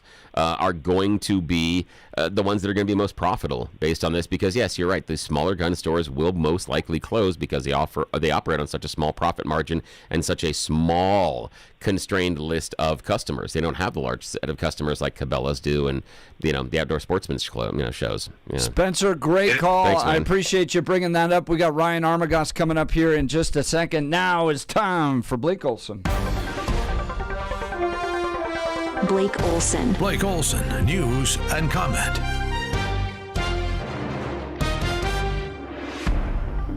Good morning, 44 and sunny TGIF in Denver with beautiful skies out there right now. Expecting a high of 79 today. The 710 5-day forecast is coming up. Our top story, DJT undergoes his annual physical exam today. He says he's never felt better. Presidents typically visit Walter Reed in Maryland for their annual physicals, with results released by the White House physician. I don't know how he does it, honestly. I mean, it looks like he doesn't get a lot of sleep, but he looks rested and plenty of energy. He's anything but a stiff like Biden. Make those stiffs run and chase you. Speaking of stiffs, Democratic Senator Michael Bennet is running for governor of Colorado. He's served in the Senate since 2009. He will hoping to replace Polis in the 2026 election. He is joined by another stiff, Attorney General Phil Weiser in the lefty primary field. We know how they all feel about the Second Amendment, and the attack on guns continues. Governor Polis signed a measure into law that requires people seeking to own a certain type of semi-automatic to obtain a permit and go through all this garbage and complete a certified training course. It also bans the sale or purchase of rapid-fire conversion devices. The new law will go into effect in about 16 months. Ian Escalante, Rocky Mountain gun owners, in studio with Jeff and Billy last hour. It's discouraging, but more it's enraging. I'm not sitting here ready to give up and throw my hands in the air and, make a run for Texas or Utah or Arizona. Those places aren't going to be very safe either. I mean, right now in Texas, they can't even get the Republicans to stop voting for homosexual resolutions. So it's going to be, there's really nowhere to run. You can run for a little bit, you can have temporary safety, but they're going to export what they do here out to the rest of the nation. So true. That big, new, beautiful bill, the budget bill, is getting closer, now moves to the Senate after passing in the House. Speaker Mike Johnson. All the components that will be in that. We're talking about ensuring that the border is secure, having the resources that are necessary to do that. We're talking about getting the American economy going again by reducing regulations. We're talking about restoring peace through strength and making sure we have the measures in place to properly fund those priorities. We have a lot of things, American energy dominance, all the components that will make things better for Americans, drive down the cost of living, and get our economy really going again. And China is responding to recent Trump tariffs by raising tariffs on American imports to 125%. DJT raised tariffs on Chinese imports to 145%. New York dive teams back in the Hudson River today looking for wreckage from Thursday's deadly helicopter crash. The crash killed a family from Spain and the pilot. A federal probe is also underway near D.C. after two planes clipped wings while taxiing at Reagan National Airport. The search for survivors has ended after this week's roof collapse at the nightclub in the Dominican Republic in Santo Domingo. The early Tuesday tragedy has claimed at least 221 lives, with scores more injured. HHS Secretary RFK Jr. had some big news for the president at the cabinet meeting on Thursday. At your direction, we are going to know by September. We've launched a massive testing and research effort that's going to involve hundreds of scientists from around the world. By September, we will know what has caused the autism epidemic, and we'll be able to eliminate those exposures. Wow, that is huge. Mike goes for the win! He scores! Owen Michaels is the hero for Western Michigan. Well, the Denver Pioneers end their season. They fall to Western Michigan in double OT, 3-2 in the Frozen Four. They finished the season with 31 wins, 12 losses, 1 tie. Justin Rose, he led the Masters after one round, the second round today. Canucks beat the Avs 4-1, and the Grizzlies at the Nuggets tonight. The Rockies beat the Brewers 7-2. 40 in Superior, 41 in Castle Pines, 44 in Denver. Jeff and Billy continue. Blake Olson, News Talk 710 KNUS. Temperatures will soar here in Denver today and Saturday before backing off and getting closer to average by Sunday and Monday. Upper 70s and low 80s today, 40s tonight, low to mid 80s on Saturday. Saturday could get a bit breezy later in the day. 40 Saturday night. Do expect a bit of a cooling trend Sunday into Monday, with Sunday into Sunday night bringing showers and a couple of thunderstorms, highs 50s and low 60s. Weather sponsored by Colorado's Best Roofing, reminding you to protect your home from the harsh Colorado weather and schedule your free, no obligation roof inspection today at roofingcolorado.com. That's roofingcolorado.com. Meteorologist Don Day in the 710 KNUS Weather Center.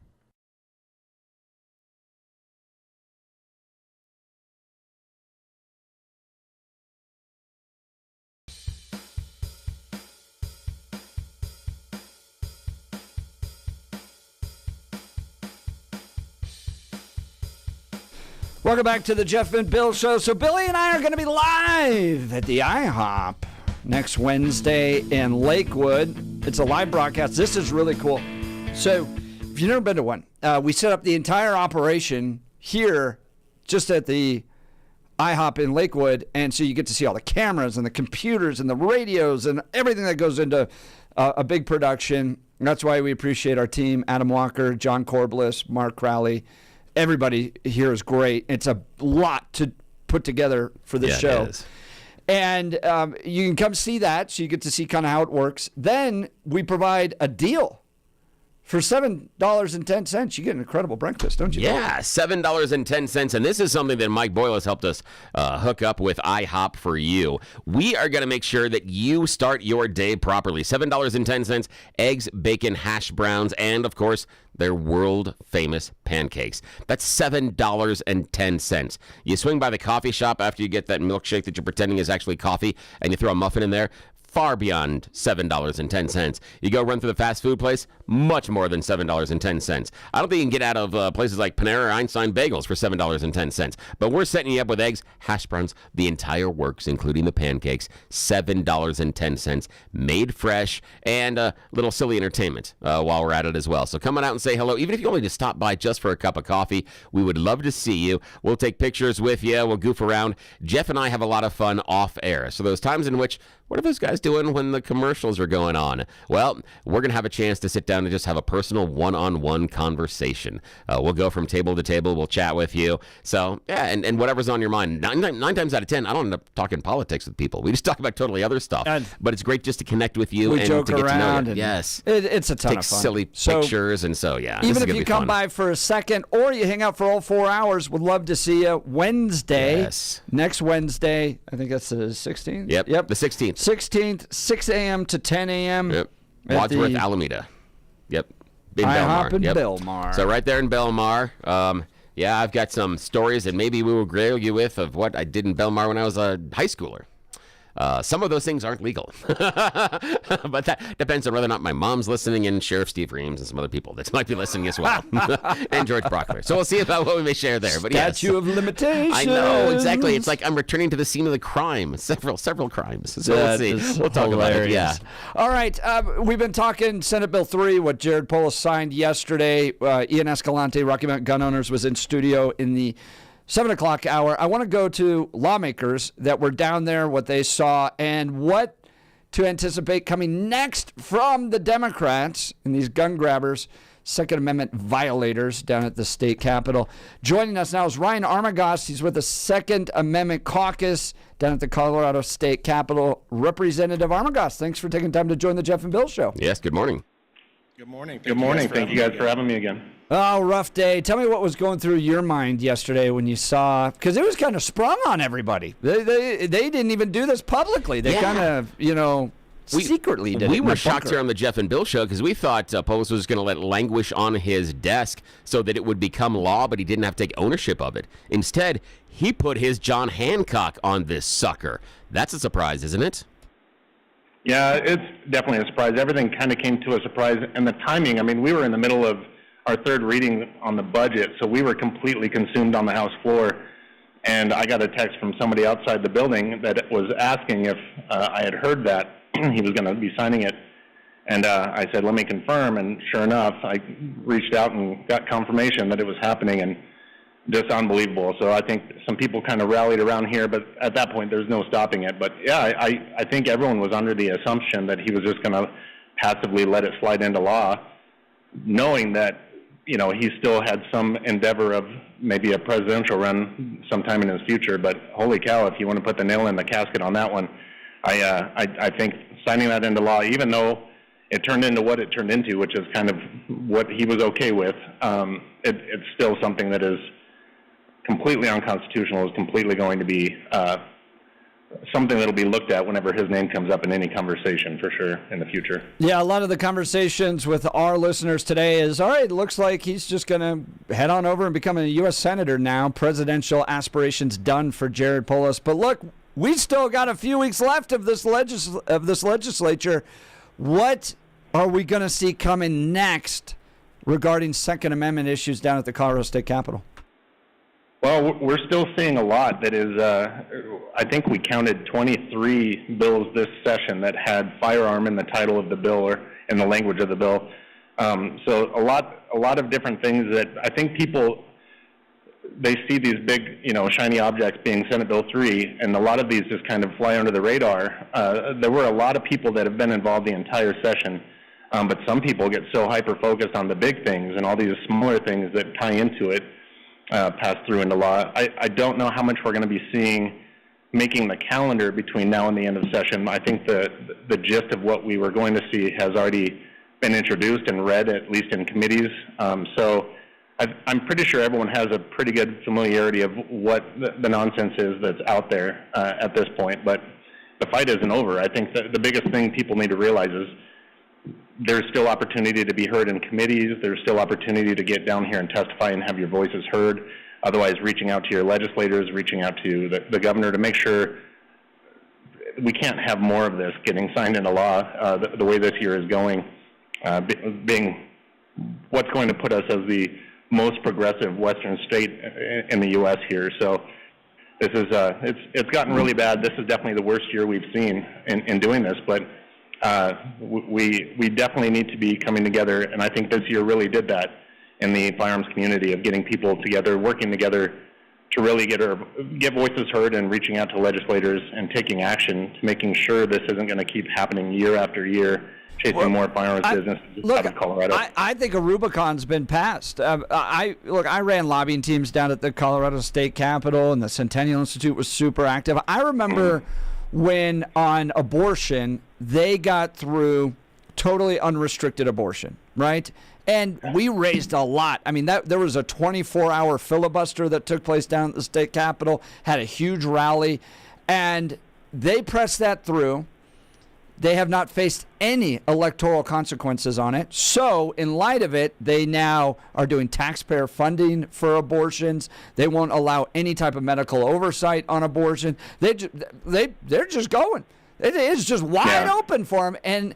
And I feel like yesterday with Senate Bill 3 has now done the same thing on guns. Because if you remember 12, 13 years ago, the hint of any type of gun restriction resulted in a recall. Now the governor signing it, I think it was a Rubicon that's been passed. They feel that the gas is going to go down, and I on the pedal, and I just want people to understand where we currently are with firearms in the state of Colorado.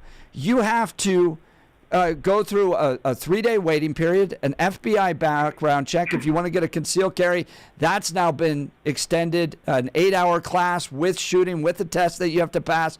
Now they're going to do all the permitting and restrictions on semi-automatic gun ownership. We've increased taxes on ammunition.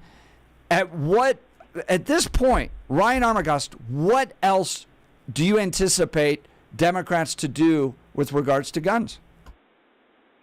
Honestly, it's like I think we were in the same boat last year. What more can they do and get away with it? And then this year, it's like there was the deliberate hold my beer, and they completely unleashed what we didn't think they could and pass, but they did. They whittled it down to something completely different. It morphed into a completely different bill, but they got it through. I don't know what else they can do to attack law-abiding gun owners any further than they have, but I think the biggest thing is it's forcing people to either move out of Colorado or become a criminal, because criminals have more gun rights than law-abiding citizens do in this state. So it's the sad aspect that that's what they're doing by just making these laws that only impact law-abiding citizens. Criminals are going to do what criminals do anyway. And I believe we talked with you previously, but there was an effort to at least somehow try to criminalize people that steal guns. Can you give us any update on that effort? Yeah, last year I brought that in, and that died immediately in the House Judiciary Committee, which is completely comprised of activists, leftists, and socialists. So the fact that it made it or didn't make it through that committee was not a surprise. This year I took a little bit of a different tactic and kind of got the left involved. The governor supported it. I got the majority leader to be on there, and she's responsible for some of the worst anti-gun bills, and I got her on this as a potential good gun bill. And so far we've got it through. It's going to be on third reading in the House floor today to get it out of the House. I'm certain that we have the votes, and then it goes through the same process in the Senate. And I've been told, I'm pretty good at whipping votes, but I've been told it's going to be able to make it through the Senate unscathed as well and should be signed into law. So we should be able to at least hold criminals accountable for possessing stolen firearms or stealing firearms with a flat felony rather than based on firearm value like the rest of the theft statute. So we'll at least have that go through. One small glimmer of light. One out of the 23 is actually focused on criminals. Man, isn't that a clear message? We're talking with Ryan Armagost. He's state representative. He's also the leader of the Second Amendment caucus down at the Colorado State Capitol. So what are the other 22 bills about with regards to firearms? Well, I know Steve Woodrow, Representative Woodrow, has had a very hard issue with people owning more than 5 firearms. He's been trying to conglomerate something that can move forward to limit the amount of firearms that a Colorado resident can own legally without claiming an arsenal and basically having to have an FFL to be able to own more than 5 firearms. So that's one other thing that could be coming down the pipe. Other than that, it's the simple things that they're putting through to just basically dismantle firearms businesses in Colorado and otherwise firearms ownership, making it as difficult as possible to be a law-abiding citizen and owning a firearm. Lovely. I mean, we were talking with folks from RMGO prior to this in the last hour. A lot of this is going to have to be litigated. Is that your sense, too, that we're just at a point now in Colorado where we've abandoned that Western attitude, the idea that you can own a firearm? We're right now in with Washington and California and Massachusetts, and we've become a deep blue progressive state. So it's going to require the feds to step in under a friendly Trump administration and maybe possibly the U.S. Supreme Court in order to secure our rights here. Do you see things changing? Do you see them having to pay an electoral price for what they did yesterday? Absolutely. I think this is going to have a much greater impact on them. A lot of the leftist legislation that's come through this year has been very spiteful because of the way the election went. This is kind of just a thumbing their nose at the Republicans. And Trump being elected and us flipping 3 seats in the House, this is their way of, they haven't killed. I was only able to kill one bill or help kill one bill this session. The last 2 sessions, we've been able to kill multiple bills that are just bad bills. The Democrats see it too, but now they're just lifting each other up no matter how horrible the bill is. We do need that federal support. I think having Rep. Gabe Evans in there in Congress and having served with him in judiciary, he knows the issues we're dealing with, and I think he'll be a great help to getting the Trump administration and Congress involved to hopefully turn some of this stuff around and hold Colorado accountable for passing unconstitutional laws. But otherwise, everyone needs to stay in the fight, keep contributing to all the organizations, CSSA, RMGO, every organization that's going to be able to file lawsuits, NRA, getting them involved, getting the litigation rolling when these become law and get signed into law. And then, just challenging them all the way up to the Supreme Court, U.S. Supreme Court, and hopefully making a difference there. But then, definitely getting people more involved in the election process, I think, is going to be key as well, because we've got to get more out of the minority on the Republican side. We just get steamrolled. You're listening to Colorado State Representative Ryan Armagost. Sorry to steamroll you there on the tail end of that, Ryan. I want to dovetail a little bit about what you were talking about, the idea of possible lawsuits. We won't go too deep into that, but more the structure. The lawsuits would eventually get to the Colorado Supreme Court and then would probably get kicked up to the U.S. Supremes. But the question I've got for you is, just looking at the lay of the land, do you feel that the Colorado Supreme Court would be friendly to a lawsuit against Senate Bill 003. Now, again, we have to pick and choose. We are just imagining this, and we are going to pick the perfect argument out of whatever we think those arguments could be against Senate Bill 3, and I think there are a number of them. But let's just say that RMGO has put forward a very strong legal case. Do we think, personally, that the Colorado Supreme Court is open to hearing those arguments? What do you think? I don't think the Colorado Supreme Court is. I think a lot of them are seeing the same thing that is seen in this building under the Gold Dome, just that these aren't violations of the Constitution, even though it is infringing the rights of people to keep and bear arms. Just the simple making it harder and harder and harder to just purchase a firearm, let alone own a firearm. So I don't think they're going to see it any differently than any legislator or lawmaker does here in this building. It's going to have to go up and be appealed all the way up to the U.S. Supreme Court to really make a difference. Yeah, I agree with you. I think that the last stop of this is the U.S. Supremes, that it's just going to be a whistle stop at the Colorado Supreme Court that's going to be moved along. That's Ryan Armagost, Colorado State Representative, joining Jeff and Bill live. We're reacting to Governor Polis under the cover of darkness, signing Senate Bill 3 into law yesterday. I'm very surprised that he did this. I thought it was going to languish on his desk and he's just going to let it come and create plausible deniability. Now, there was something that our previous guest, Ian Escalante, and it was great that he was in studio with us. He talked about blowback and pushback from Colorado voters because of this being an overreach of gun legislation, taking away a number of rights that many Colorado gun owners do support. What I want to ask you, and this is more philosophical, and you can, of course, demur and not discuss if you want to, but could possibly the reason the Democrats have the ability and are able to reach so far on this gun legislation is because of any, I would say, operational lack of solution to gun violence coming from the right? And what I mean by that is, at times, even a very bad or imperfect solution is more palatable to people if they believe there's a problem in the first place. And where I'm going with this is, I'm assuming that a large portion of Colorado voters think that maybe how we're operating with guns isn't necessarily perfect, that there are holes and there are issues and there are things that could be done to tighten up some regulations as far as, and some things, and we can talk about what those are. But what I'm getting to is, could possibly the inaction on the part of the GOP give space for more action by the Dems, even though we can all agree it is dumb, it is stupid, and it is overreach? Is the lack of movement by the GOP giving space for the Dems to do something that's crazy? Just your thoughts. I don't think it's necessarily lack of motion or lack.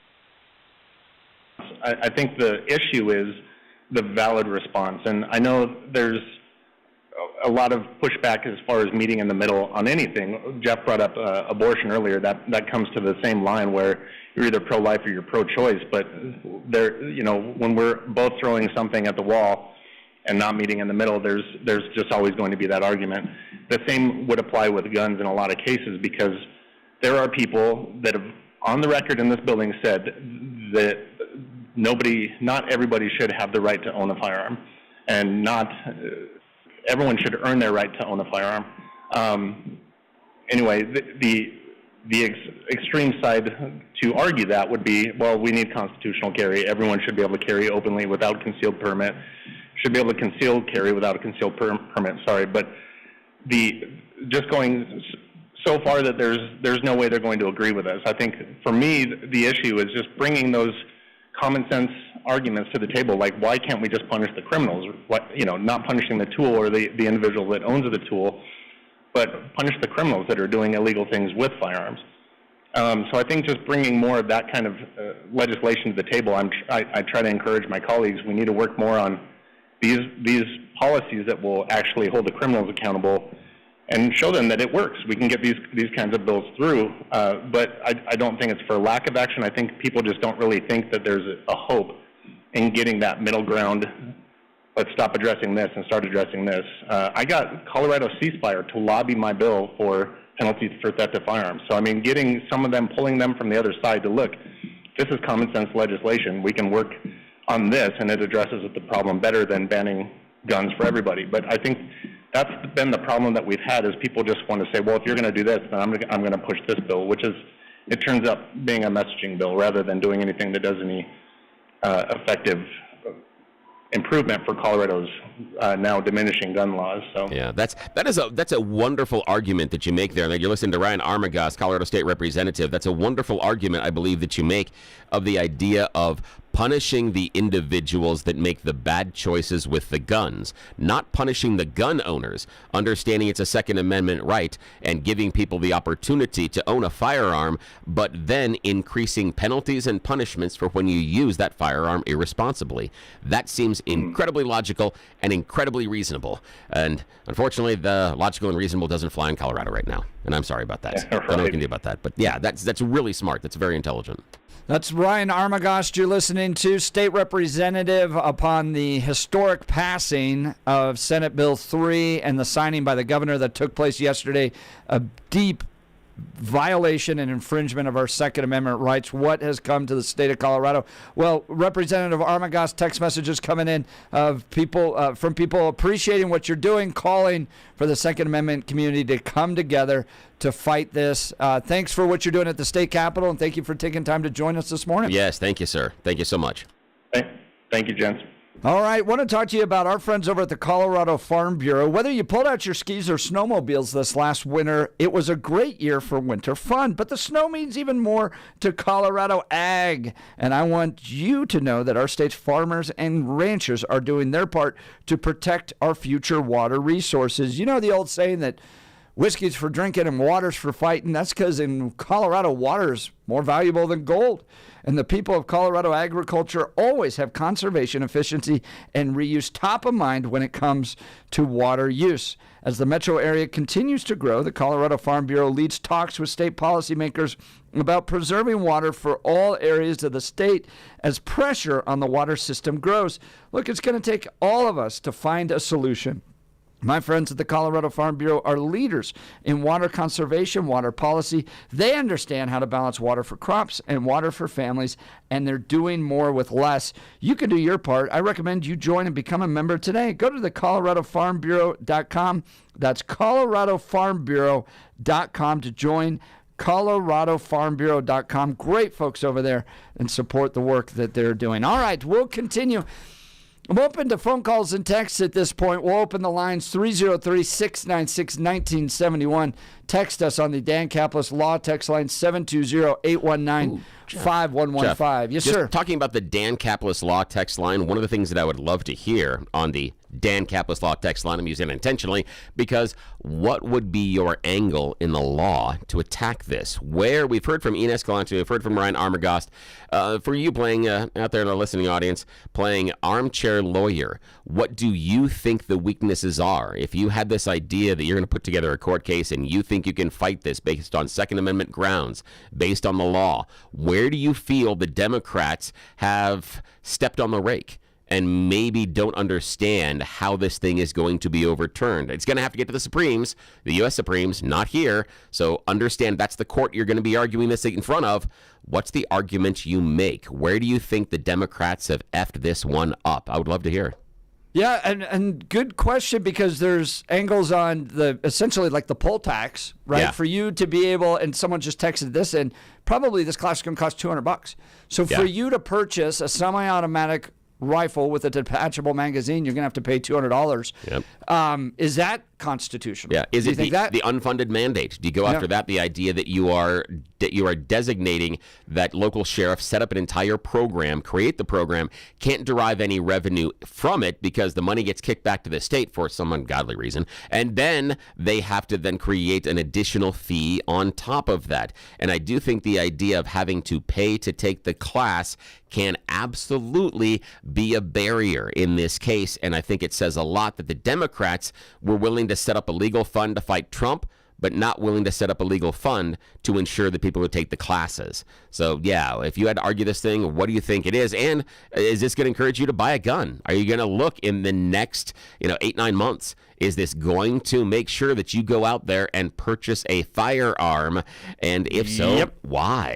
Be curious about this. Jared Polis is going to be the single best gun salesman Sure could be. for the state of Colorado in its history. I think you'll see a lot of movement happen there. And then the other question I have is, for anybody, is this the deal killer and you're finally heading out of the state? Oh, that's good. Or is this Or is this the deal killer and you're finally going to put on the Republican jersey or vote Republican straight ticket next time around?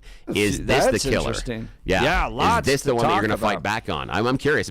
We got a texter, 70 years old. She's joining RMGO. She doesn't need another gun. Yep. She's not in this for that, but she's in this for the fight for the rights of her family and the generations coming behind her. That's why she's in the fight now, not because she needs to go out there and get her another Glock. Grandma's already packing, but I'm just saying, at 70, she's now joining RMGO because of this. How many of you out there in our audience are doing the same? I'm curious. Love to hear from you. Phone lines are open, 303-696-1971, or text us on the Dan Campos Law text line at 720-819-5115. You're listening to The Jeff and Bill Show. This is Denver's Talk Leader, News Talk 710 KNUS.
Welcome back to the Jeff and Bill Show. We're talking Senate Bill 3, signed by Governor Jared Polis yesterday, is going to put a lot of restrictions on your ability to purchase a semi-automatic rifle with a detachable magazine. You're going to have to go through a lot of hoops to do that. What has happened to Colorado? It's not at all the state that I was born into. Let's go to the phone line. Steve Littleton. Good morning, Steve. You're on the Jeff and Bill Show. Oh, good morning. How are you guys? Doing good. Thanks for calling. What's on your mind? Hey, I wanted to point out a couple things real quick that I think is really important. First of all, I'm a Colorado native, 40 years old. My family's been here for many generations. Going all the way back to, I've got a great-grandfather that was a trapper along the Platte River, all kinds of good history. And really, this gun bill has got me considering moving out of state. It's a major safety concern for me and for my family. This is something that is really, really important. I wanted to point something out to you guys that means a lot to me. As a gun enthusiast, I spend a lot of time at gun ranges. And something that I've noticed is when the gun range is open, there is very little to no crime that happens. And it's because everybody has a gun. It would take incredible amounts of recklessness to approach a nefarious situation amongst a heavily armed population like what you would find at a gun range.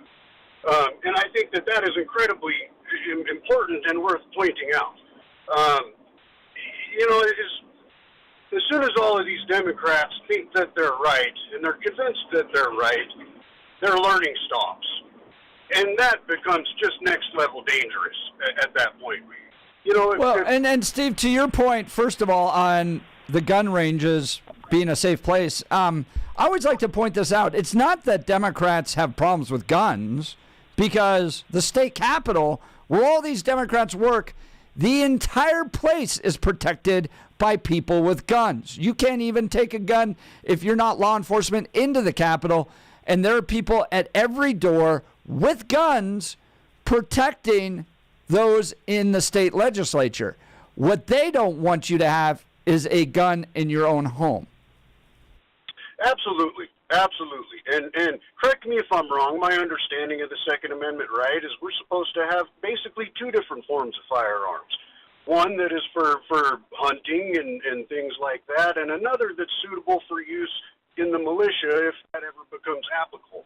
And I think a lot of their attacks right now are toward that difference right there. They're trying to make a really big distinction between what is for hunting and what is for militia use. And if it's anything possibly for militia use, that is their directive. I think you see in places like Canada, they just blow right through that distinction. So they may say, we don't want weapons of war, for instance, but they'll just move right on through into handguns. Yeah, and where I'm coming from, Steve, on that one, I understand where you're going with the the militia idea, and I use that as far as the Second Amendment rights and constraints that exist there, is the current precedent set by the court that changed a previous precedent is it is an absolute individual right. So the idea of militia membership, training, participation has become moot. And I think that also might be an unintended consequence of some of this gun rights legislation, that now that we've taken that plank of the idea of, well, some of these are for personal protection and some of these are for militia use, like you outlined, well, the Heller decision, that doesn't matter anymore. There is no delineation. They're all personal use guns, and that may make this argument more sticky and more difficult later on down the road for those that support the Second Amendment. This may be an unintended consequence of taking away that militia side of the second. But we'll see. I could completely and totally be wrong, and that would only be the third time today. So, yeah. No worries. And when I look forward, let's borrow from 100 years from now, and let's see what that looks like. Maybe 100 years from now, there might be some good justification for some gun laws that needed to have happened here in the present. And so I understand there might be some change that's needed. But this is not the change. It's a dangerous change, and I feel like these attempts toward this change and here and now doesn't facilitate us very well 100 years from now. It facilitates the government, not the people. Now, got a question for you, Steve. Longtime native, and you've seen the change here in Colorado as far as gun laws. And I'd asked this kind of with Ryan Armagost, and I find it's an interesting intellectual exercise that I find. And I just want to know, do you think that possibly some intractability on the Second Amendment supporters' side led to the overreach on the Democrats' side? Now, I believe the Democrats with Senate Bill 3 is a vast overreach, and I do think that Rocky Mountain gun owners will find lots of fruitful areas to plow through and take this thing down legally. It's going to be difficult. It's going to be time-consuming, but what I'm looking at are things like, could some smaller regulations, things like, safe storage and gun locks, and there's even, technology that goes with fingerprints and handprints and stuff like that, because of a push against those smaller regulations, do we end up with these larger regulations? What's your feeling on that? And I'm just talking intellectually. And you're definitely not wrong. We might be hurting ourselves a little bit by combating some of what would have been the easier approaches first. But again, I'll compare it to the gun range theory. The safest population is a fully armed, unregulated population, because at that point, criminals and patriots just don't mix. Criminals avoid patriots like the plague. I think any kind of gun regulation, it brings forth your argument that, we're either going to argue the small things and accept them, or we're going to push those out so much so that now we're looking at the bigger pictures. But really, I think the safest option is the gun range approach. A fully armed population, unregulated fully armed population, is the safest because criminals and patriots don't mix. Yeah, I see that one, and you listen to the show enough, that I like to play devil's advocate. The point I would push back on that one would be, I don't think we would make the argument that unregulated driving would make us safer on the roads. And that's the only thing that I would push back on, because I'm not convinced that all of us, when we are behind the wheel, make the best decisions. And I'm also not convinced that all of us, when we have a firearm in our hand, make the best decisions as well. However, I'm going to argue against myself as well, Steve, that you make a very good point about the number of regulations, because as radio legend Peter Boyle says, when the camel's nose is under the tent, the camel's in the tent. So I can see the reason of, if I give you this regulation on trigger locks, if I give you this regulation on safe storage, if I give you this regulation on fingerprints, if I give you this regulation on biometrics when I buy a gun, then where does that stop? I'm not a fan of slippery slope arguments, because they can be stopped at any point, but the people being regulated have to have a conversation about where that point is to stop at. Otherwise, we're doing everybody a disservice. Steve, great call. Bill, great conversation, guys. Thanks so much. We'll continue this. You're listening to The Jeff and Bill Show. This is Denver's Talk Leader, News Talk 710 KNUS.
Welcome back to the Jeff and Bill Show. Let's go to John in Monument. Good morning, John. Good morning. How y'all doing? Good. How are you? Doing great. All right. So, not a Colorado native. Been here for about 10 years now. Originally relocated from Austin because I love the mountains. I love the West. Everything about it's amazing. Hey, John, hold on a second. We're up against the break. I want to continue with you, so stick around. We'll be right back. You're listening to the Jeff and Bill Show. Yep, we'll be right back with you, John. This is Denver's talk leader, News Talk 710 KNUS.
Let's do it, Billy. It's the final hour of the Jeff and Bill Show on 710 KNUS. Final hour of the week.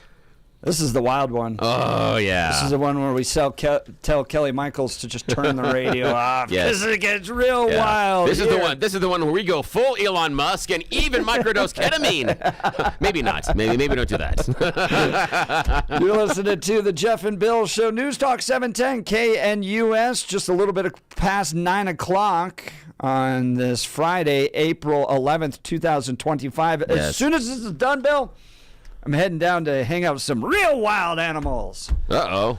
What, where? Pro-life marchers at the March for Life. Ooh, excellent.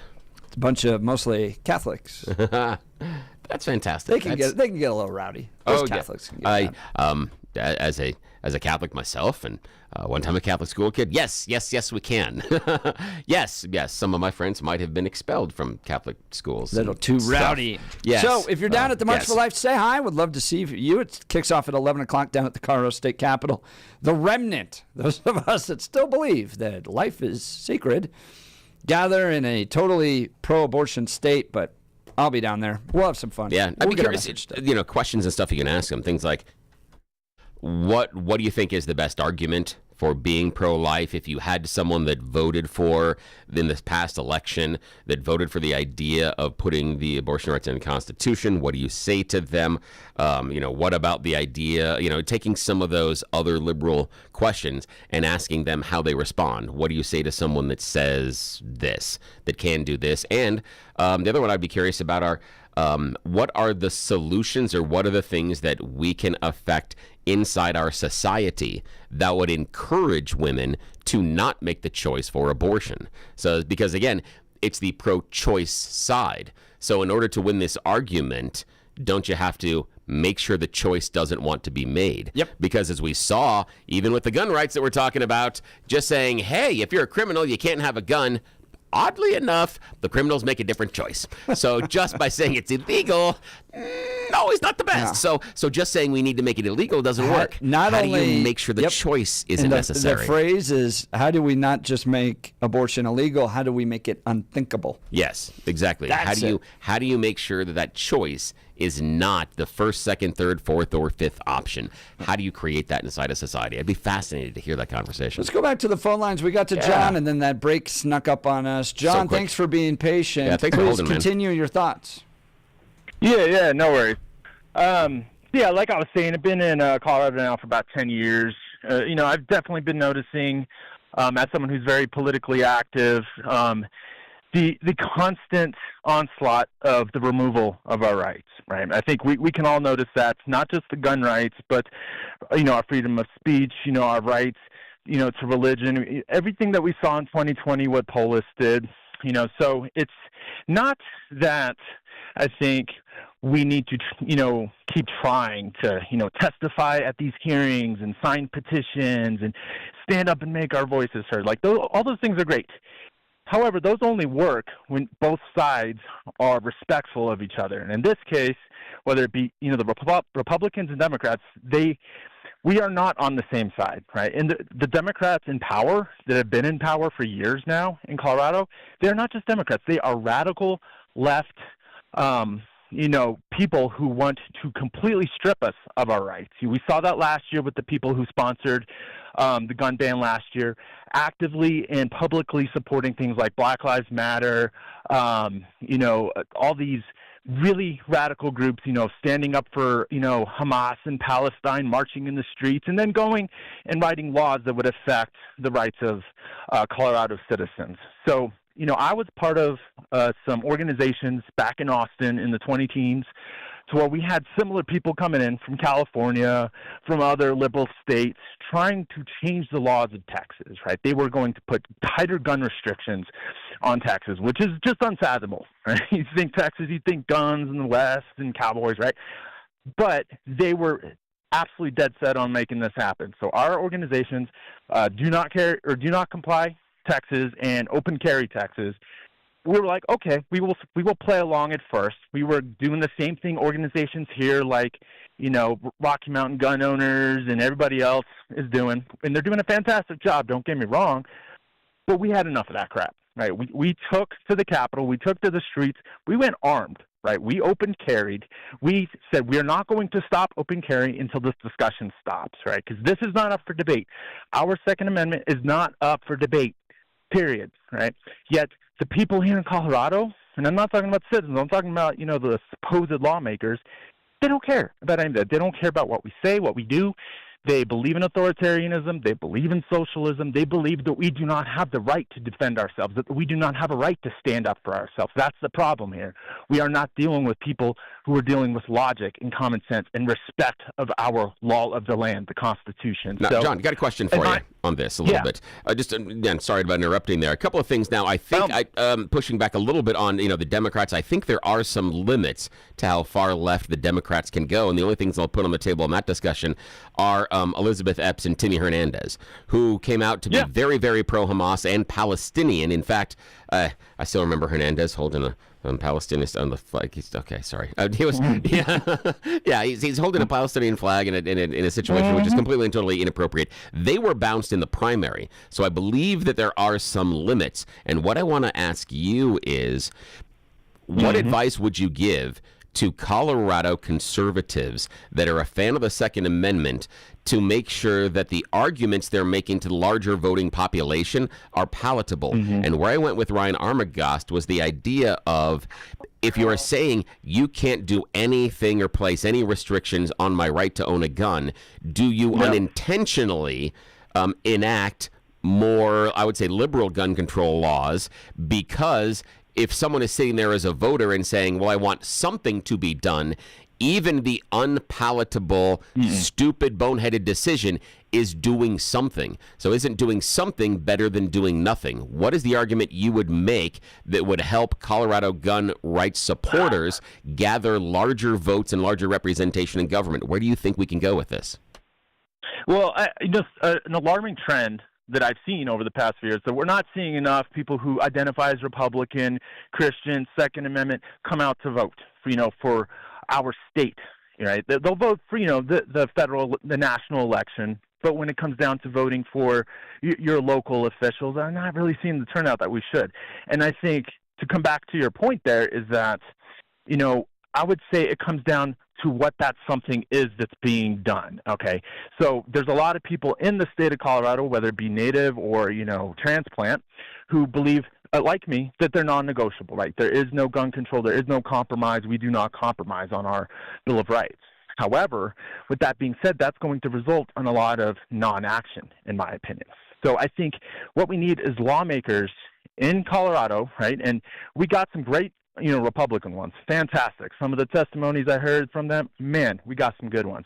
But I think there needs to be more punishments in place for any time a bill is introduced that would potentially or directly violate the Second Amendment, First Amendment, any of our rights, to where as soon as they do this, we're looking at lawsuits, we're looking at recalls, we're looking at removals, some kind of punishment, some bill needs to be put in place, something needs to happen, whether it's at a county level, like they lose their seats. I don't know. I'm not a lawmaker myself. Yeah, there's got to be an electoral consequences. There's got to be. Yeah. It's like as soon as you introduce something that's going to infringe on people's rights, regardless of which right that is, you are removed from office. Well, it used to be that way, but I think our demographics have shifted. And believe me, I spend a lot of time with the progressive wing of the Democrat Party at their protests. 30,000 turned out for Bernie Sanders. I think a majority of voters in Colorado are probably cheering what Jared Polis did yesterday. That's heartbreaking. We've got a lot of groundwork to do. And for me, it starts with education. All right, John, appreciate the call. Thank you. Sure appreciate you giving us your time today. Now is time for Blake Olson. Blake Olson. Blake Olson, news and comment. 55 and sunny. Good morning, TGIF in Denver. Expecting a high of 79 today. The 7-10 5-day forecast is coming up. Our top story. Impeachment is imminent. The filing of articles of impeachment is imminent. We are currently in a countdown to impeachment. Wow, Al Green. He just won't stop. Raising a big cardboard sign instead of his cane, but he's always trying to raise hell, trying to impeach 47. We will prevent you from having a third term, and the best way to do it is to not have you finish this term. Hopefully that won't affect DJT's blood pressure today. He has his annual physical at Walter Reed. Democratic Senator Michael Bennet is running for governor of Colorado. He looks to replace Governor Polis in the 2026 election. He joins Attorney General Phil Weiser in the lefty loon primary field. The attack on guns continues. Governor Polis signed a measure into law that requires people seeking to own a certain type of semi-automatic to obtain a permit or complete a certified training course. Just more challenges, more bumps in the road. It also bans the sale or purchase of rapid-fire conversion devices. The new law will go into effect in August of 2026. Ian Escalante of Rocky Mountain Gun Owners in the studio with Jeff and Billy this morning. It's discouraging, but more it's enraging. I'm not sitting here ready to give up and throw my hands in the air and, make a run for Texas or Utah or Arizona. Those places aren't going to be very safe either. I mean, right now in Texas, they can't even get the Republicans to stop voting for pro homosexual resolutions. So it's going to be, there's really nowhere to run. You can run for a little bit, you can have temporary safety, but they're going to export what they do here out to the rest of the nation. Wall Street this morning, the major averages opened lower and have been up and down since. It comes as China raised tariffs on U.S. imports to 125%, but said it won't go higher. Dive teams resume searching today for more wreckage from the sightseeing helicopter that crashed into the Hudson River in New York City and killed 6 people. Meanwhile, the NTSB has a GO team on site to investigate after the chopper was seen falling apart midair before plunging into the river off Jersey City. Agustin Escobar, president and CEO of the European technology company Siemens, his wife, and their 3 children were all killed along with the pilot. The Supreme Court is ruling that the Trump administration must facilitate the release of a Maryland man deported to prison in El Salvador. Of course, you've been watching and listening to this story. The decision means Garcia does not have to immediately be returned due to a judge-imposed deadline expiring, but the administration has to be prepared to share what it can concerning the steps it has taken, along with further ones. Now, here's one of those evil Republicans in favor of deportations of criminals. I think we got to have tough conditions. Tell people to come out of the shadows. If they've committed a crime, deport them. No questions asked. They're gone. If they've been working and are law-abiding, we should say, here are the conditions for you staying. You have to pay a stiff fine because you came here illegally. You have to pay back taxes. And you have to try to learn English. And you have to wait in line. Oh, wait a minute. That sounded like Hillary. Who knew? We all knew. We never forget anything. Elon posted that one on X. I love how Democrats just are basically whatever Trump does, just the opposite. Yes. So, it's a beautiful party thing. platform to watch them all become free trade globalists. Right. It is amusing every day. It just does not stop. Speaker Mike Johnson says that the House and Senate will continue working over the coming weeks on President Trump's budget plan. The House narrowly passed a revised blueprint for the budget Thursday morning. And can conservatives stop talking about Stephen A. Smith, please? For the love of God, he's such a fraud. All of a sudden, I mean, especially the last 6 months, and then the last 2 months, he's been ripping the left. Hey, that's great, love that. But he poses as the man in the middle. This is just ridiculous. You want to ask why Stephen A. Smith felt the need to speak up at the NAB conference? Let me ask y'all this question. We supposed to leave it to Bernie Sanders and AOC, Alexandria Ocasio-Cortez? We're supposed to leave it with individuals that will tell you that it's perfectly okay to tax 70% of your money? You okay with going to work and making $100 and walking home with 30? Then imagining me on a debate stage with these people, these politicians, this is what I do for a living. Yes, but you voted for that. You voted for these Democrats 2 months ago. How dumb are you? I mean, you just saw the light 2 months ago. You've been going on Levin and Hannity for almost 10 years. I've heard him call in probably 50 or 60 times into both those shows talking about, we don't agree on everything, but we respect one another. And that's the most important thing. He is so fake. He said 5 or 6 times that he played college basketball at Winston-Salem University, and then he said he didn't, and then he said he did. And Jason Whitlock has done a great job exposing this fraud. Please, conservatives, stop using him as the example of something. He's just like Bill Maher. Please, they're just dumb enough to vote for that 2 months ago. All right, I'm done. Mike goes for the win! He scores! Owen Michaels is the hero for Western Michigan. Denver Pioneers fall to Western Michigan in double overtime, 3-2 in the Frozen Four. They finished the season 31-12-1. The Rockies with the win, 7-2 over the Brewers. The Canucks, by the way, beat the Avs 4-1. The Grizzlies at the Nuggets tonight should be a very interesting game. And round 2 of the Masters at Augusta is underway. Justin Rose leading after one round. 54 in Northglenn, 53 in Highlands Ranch, 55 in Denver. Jeff and Billy continue. And if for no other reason than to stand on the debate stage with tens of millions of people. Oh, shut up. Blake Olson, News Talk 710 KNUS. Stephen A. Smith.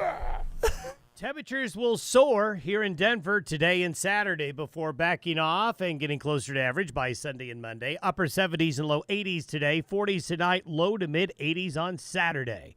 Saturday could get a bit breezy later in the day. 40s Saturday night. Do expect a bit of a cooling trend Sunday into Monday, with Sunday into Sunday night bringing showers and a couple of thunderstorms, highs 50s and low 60s. Weather sponsored by Colorado's Best Roofing, reminding you to protect your home from the harsh Colorado weather and schedule your free, no obligation roof inspection today at roofingcolorado.com. That's roofingcolorado.com. Meteorologist Don Day in the 710 KNUS Weather Center.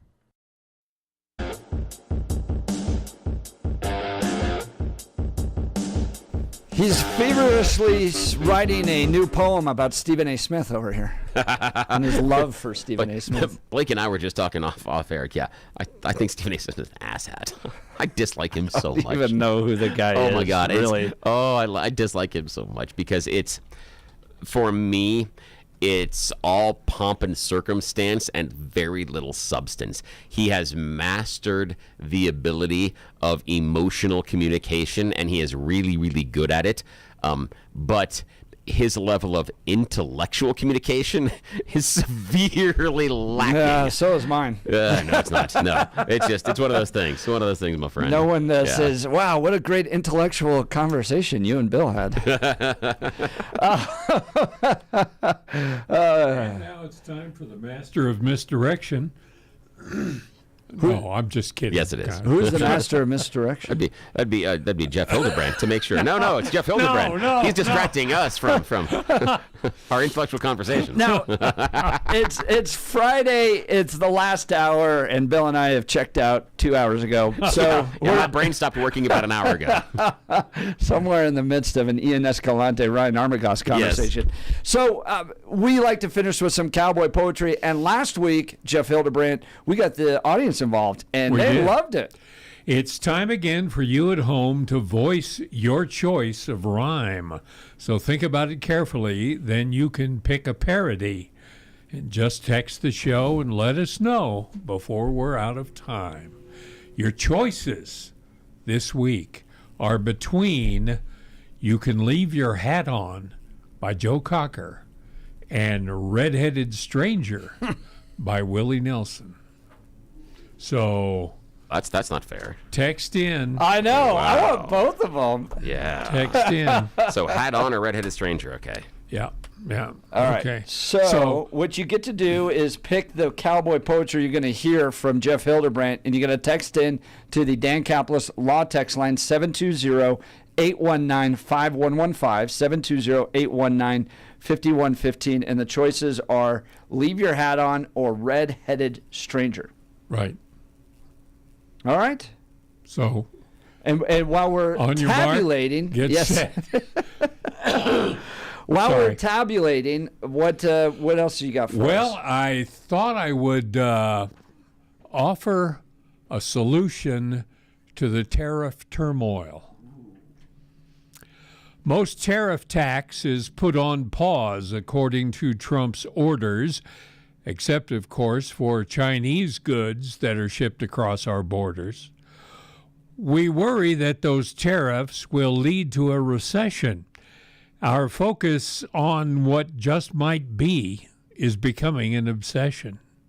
And apparently the answer to our economic plight is just protest the president, much to Democrats' delight. Let me offer this suggestion. Let me float this trial balloon. Here's a way to solve our conflicts, but we have to act real soon. Give every single alien coming in illegally foreign products they can carry. After all, they get in free. So no one pays the tariff tax, although it's still in force. Instead, tax dollars will support all those aliens, of course. That's a good solution. I like it. Just a thought. Yeah. That's a good one. That is a good one. What else you got for us? Well, I don't know. How much time do we have? We got time for another one. Then we're continuing to tabulate. Right now, hat is, I'd say, winning the. I'm surprised, but that's okay. It's a short one. When we think about everything that's going on everywhere, maybe we ought to shift our focus. If you find you're having trouble letting go of your frustration with who has been elected to lead our nation, you need to change your focus from right now to what will be. Change perspective from the present toward eternity. The Bible makes it clear enough. Romans 13:1-2 says, "Be subject to those governing," and that means all of you. We may see hard times now and then. Some things could be restricted, but those who know their Bible know that's also been predicted. So avoid the daily diatribe with prayer and self-control. No matter what you're facing, let God's Spirit calm your soul. While others gripe about hard times, the who and what began it, you can smile because you know we're only visiting this planet. Good perspective. Nice. Good perspective. Very good perspective for those of us that recognize that heaven is not going to look anything like what the Democrats are building here in Colorado, which is a good reminder. That's right. That's right. For those suffering through what total Democrat control looks like, keep your mind on higher thoughts. Well, joining us is... And keep your hat on. Yeah. We're joining us is Jeff Hildebrandt. Now, we've posed a question to our listeners that that you get to participate in. He's going to read one of his custom poems. It's either Leave Your Hat On or Red-Headed Stranger. Leave Your Hat On or Red-Headed Stranger. And you need to text us at the Dan Caplis Law text line. Which one? 720-819-5115, 720-819-5115. Speaking of Dan Caplis, let me tell you about Dan Caplis Law. Dan suggests you should choose a lawyer who shares your values because who you choose to represent you in an injury case says a lot about you to everybody involved in the case. Look, Dan has spent 40 years serving people, getting justice for people, and he's with us on the values pro-life, pro-family, pro-faith, pro-America. But more than just being a great guy, Dan is believed to be the only lawyer in Colorado history to win 5 straight multi-million-dollar verdicts in Colorado crash cases. Dan is also believed to have won the largest truck crash verdict in Colorado history. In fact, Dan Kaplan Law is so trusted that he's the official law firm partner of the Denver Nuggets and the Colorado Avalanche. Dan Kaplan Law is a serious firm for serious cases. Dan accepts righteous injury cases on a percentage fee basis so that he can represent good people from all walks of life without regard to ability to pay. So if you need Dan's help, give him a call. Here's the phone number, 303-770-5551. That's 303-770-5551, or hit dankaplaslaw.com. That's Dan, CAPLIS Law.com. All right, your messages starting to come in, and they're for the hat. They're for the hat. So if you want to change that, text in redheaded stranger. We'll take which ones you guys want and get to that poem next. You're listening to The Jeff and Bill Show. I'm going to go stuff the ballot box. This is Denver's talk leader, News Talk 710 KNUS.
Welcome back to the Jeff and Bill Show. On Fridays, we like to finish our week with a little cowboy poetry. Get you ready, get you sauntering into that weekend mood. And we're doing a contest right now. You get to choose, okay? And our cowboy poet laureate, Jeff Hildebrandt's in studio. He's got 2 different poems. And the winner he will recite. One is Leave Your Hat On. And the second, Red-Headed Stranger. Red-headed. We haven't had. There's not too many red-headed politicians. Bill and I were trying to think of a red-headed I can't one. think of many. I can't think of any right now. And here's the weird part is because, and the strange thing is because I got 3 redheads in my family. Yeah. So it's very bizarre. Are they just too feisty to become elected officials? It could be because that whole thing about the redheads. Oh yes, yeah. That's true. It's a gene. There's a feisty gene with the redheads. Oh, is there ever? Yeah. And they also they don't respond to painkillers the same way, anesthesia and stuff. Really? Oh, it doesn't touch them. I mean, it is ridiculous. The amount of anesthesia you have to use for dental care or anything else is ridiculous with the redheads, and very, very high tolerance for pain as well. As in, ridiculous high tolerance for pain. Does that come from you or your wife, the redhead gene? It's my wife. Well, I've got some of it, but it's mostly her. The nice part though is because she's got the redhead from Lithuania. I've got the redhead coming from the Irish and Welsh side. But the best part about it is Lithuanian redheads. Yeah, there's a so strain what of you guys Lithuanian. talk about on the show? My kids always ask, "What'd you guys cover today?" Redheads. Lithuanian redheads. Yes. And the best part about it is that Lithuanian redheaded gene comes without the freckles, so the kids didn't get freckles. Which, if you get the Irish gene, I freckles. like the cute redheads with freckles. Yeah, so that's the idea: is you don't get the freckles. Yeah. Judy Bloom, of course, big fan of freckles. And thank you, Andrew. Wasn't Dan Coyle a redhead? That's funny. That's really good. That's really good. So text into the Dan Caplis Law text line 720-819-5115, 720-819-5115. Leave your hat on or red-headed stranger. All right, Jeff Hildebrandt, you've got one. The eyes have it. The eyes have it, and this is a little different style, but you'll understand. I don't want to marginalize the need for us to recognize that constant calls to compromise will only serve to fertilize the seeds that blossom into lies. For believers, it is no surprise that Satan's wearing a disguise he uses just to polarize the faithful, so they agonize about calls to evangelize. There's nothing you can rationalize, minimalize, or analyze. We all just need to realize there's no more time for alibis. So pray the Lord will energize the faith it takes to formalize your way to God's eternal prize. And you know what I'm talking about. Rap level, Jeff Hildebrandt. That's fantastic. You better recognize. That's and what I'm getting the entire time I'm listening is that could be put with a beat, and you could do a polyrhythm where you can work off of a 3, but there's a 3 and then a 4, so it's a 3 3 and then a 4th and 3 3 4th, and so there's a really interesting polyrhythm that could be done in that. That'd be something special. Putting it in front of a really nice beat that we could do something with. That's really cool. Rap. They call me the rapper. At Christmas. Yes. All right, Bill, why don't you do a little Wound Care Colorado? Yeah, I've got Wound Care Associates of Colorado, a brand new advertiser here. Super excited to be part of the team, and here's the reason, because they are helping out someone in my life. I had previous experience with and my aunt having a slow healing cut. Basically, it was a chronic wound that was on her leg, and the way it was being treated, she got exposed to MRSA. That led to some bouts inside the hospital and also some amputations. I saw the impact on her life. So when I found out about Wound Care Associates of Colorado and the difference they are making to people that have pressure sores, diabetic ulcers, slow healing cuts, those chronic wounds, this is a team I had to be a part of. So here's the deal. Wound Care Associates of Colorado Colorado provides that old school level of house call doctor service without the old school, necessarily big time pricing. What we're talking about is if you're dealing with that slow healing cut, diabetic ulcer, or pressure sore, ignoring the problem doesn't fix the problem. Too many wound care facilities out there just want to maintain the wound. That's not the best solution, because just like with my aunt, they were maintaining the wound, and MRSA got access to her weeks after the wound was actually an issue. But it's because it was still open that MRSA became an issue and was a severe health consequence for her. I don't want the same thing to happen to you or your family members. When it happened in my family, when my youngest recently had surgery and the wound wasn't closing properly, and the surgeon mentioned the word, "We're going to maintain the wound." No, we're not, doc.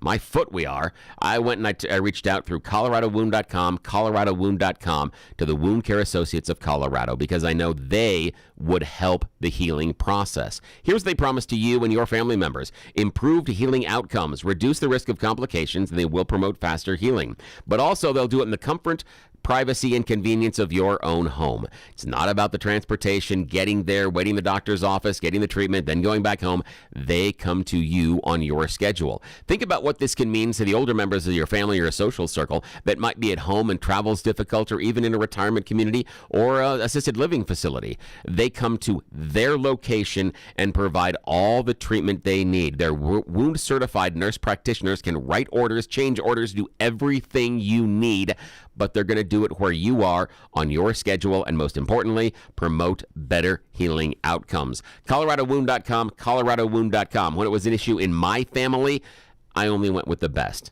I trust them. You can trust them too. Reach out to the Wound Care Associates of Colorado at coloradowound.com, coloradowound.com. And when you do, tell me you heard about them here on the Jeff and Bill Show, because it helps us out. Thanks. Back to you, Jeff. That's great to hear, Bill. We're tabulating the results. Leave your hat on, or redheaded stranger. You got one last second to text us in at 720-819-5115.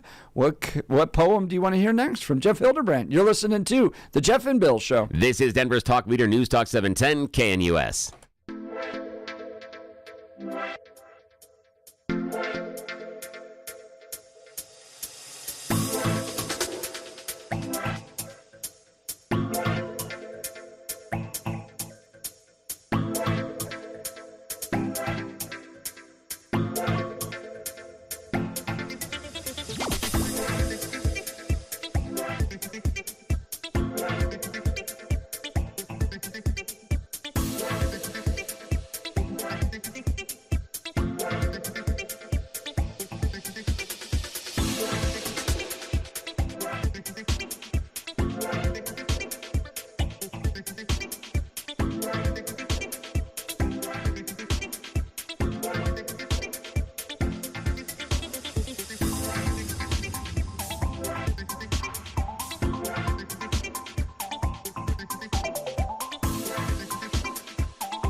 So, Bill, next week, you and I are getting together at the IHOP for a live broadcast. Yes. It's going to be a ton of fun. And now here, I need your help thinking through who we should bring to, like, have a Real Housewives of the Republican Party battle. That's the thing is, how are we that gonna was do a that total added bonus to hanging out with us. We ended up with amazing one lady serving a lawsuit to another. Yeah, I know. We got to ask Jeff Hildebrandt, the Cowboy Poet Laureate here, who he wants to sue, because then we could set that up. There you go. Next do it week. that way. So Wednesday, 6 to 10 a.m. at the IHOP in Belmar. Billy and I are doing a live broadcast. They'll let us out in public.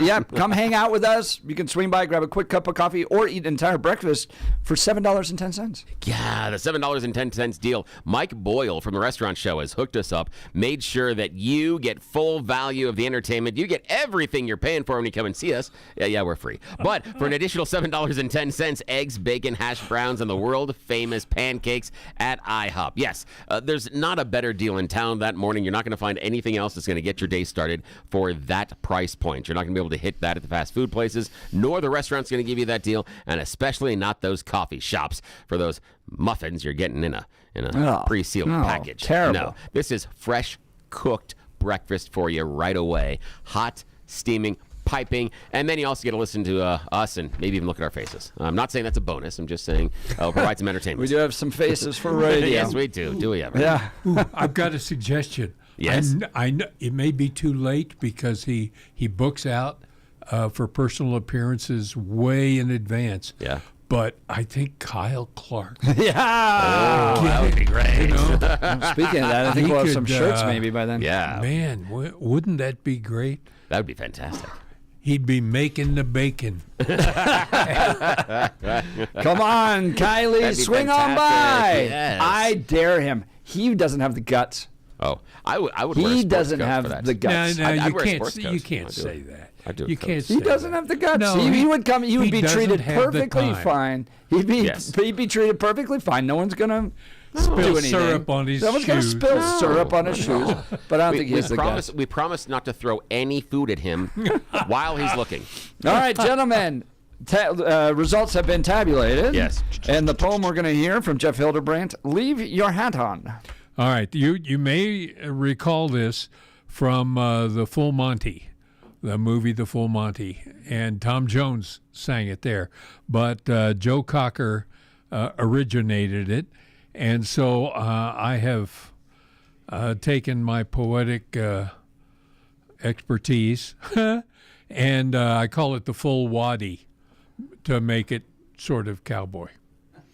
Okay, so get it in mind, the tune in mind. That cowboy took off his coat and set down his tote. Then he took off his spurs, set his boots next to hers. She said, now take off your vest while I take off my dress. But baby, leave your hat on. Then she told him perhaps he should remove those chaps. Next to go is that shirt. It's just covered with dirt. And those jeans have to go. Take it easy. Go slow. She's got him down to his briefs. She said, wow, that's a relief. Now, darling, what I propose is that you go wash those clothes, but you can leave your hat on. I was sitting there going, wow, Jeff is going in a direction that I was not expecting Mr. Hildebrandt to be going. It was getting rather sultry there. Yeah. And then what a turn. Go wash your clothes, cowboy. That was fantastic. And I'm just going, he's listening to me too much. Being inappropriate on the air. This is fantastic. Oh, that was wonderful. And I love that at the end, go wash your clothes. That is wonderful. All right, take us home one more. Not for sale, Jeff Hildebrandt. All right, not for sale. You know, you can buy a quarter horse, buy a truck. If you want a saddle, you're in luck. You can buy a horse trough, buy some hay. You can buy new tack. And by the way, if you need feed, there's some for sale. You can buy a bridle or a hitch and rail. You can buy a tractor or a curry comb. Buy a prefab barn for your horse's home. But some things just are not for sale. History has made it clear. Two things you can only rent: or a cowboy and a beer?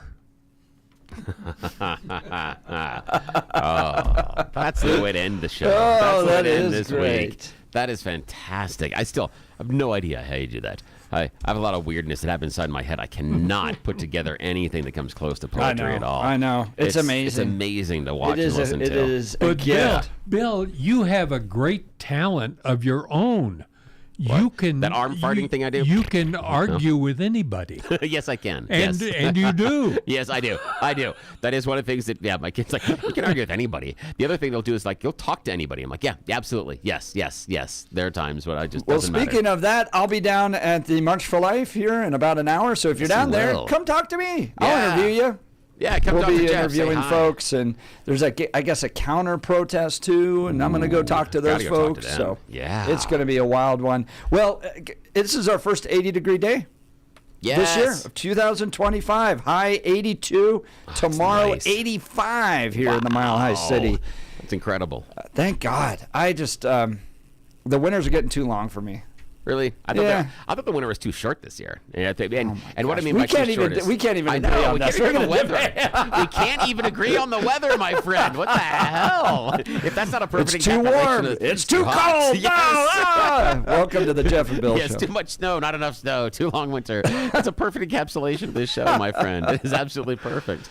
Well, it's been a great morning. If you missed any of it, we had so many phone calls today on the Senate Bill 3 signing by Jared Polis yesterday. What is this going to mean for you moving forward? And how should freedom-loving Coloradans respond?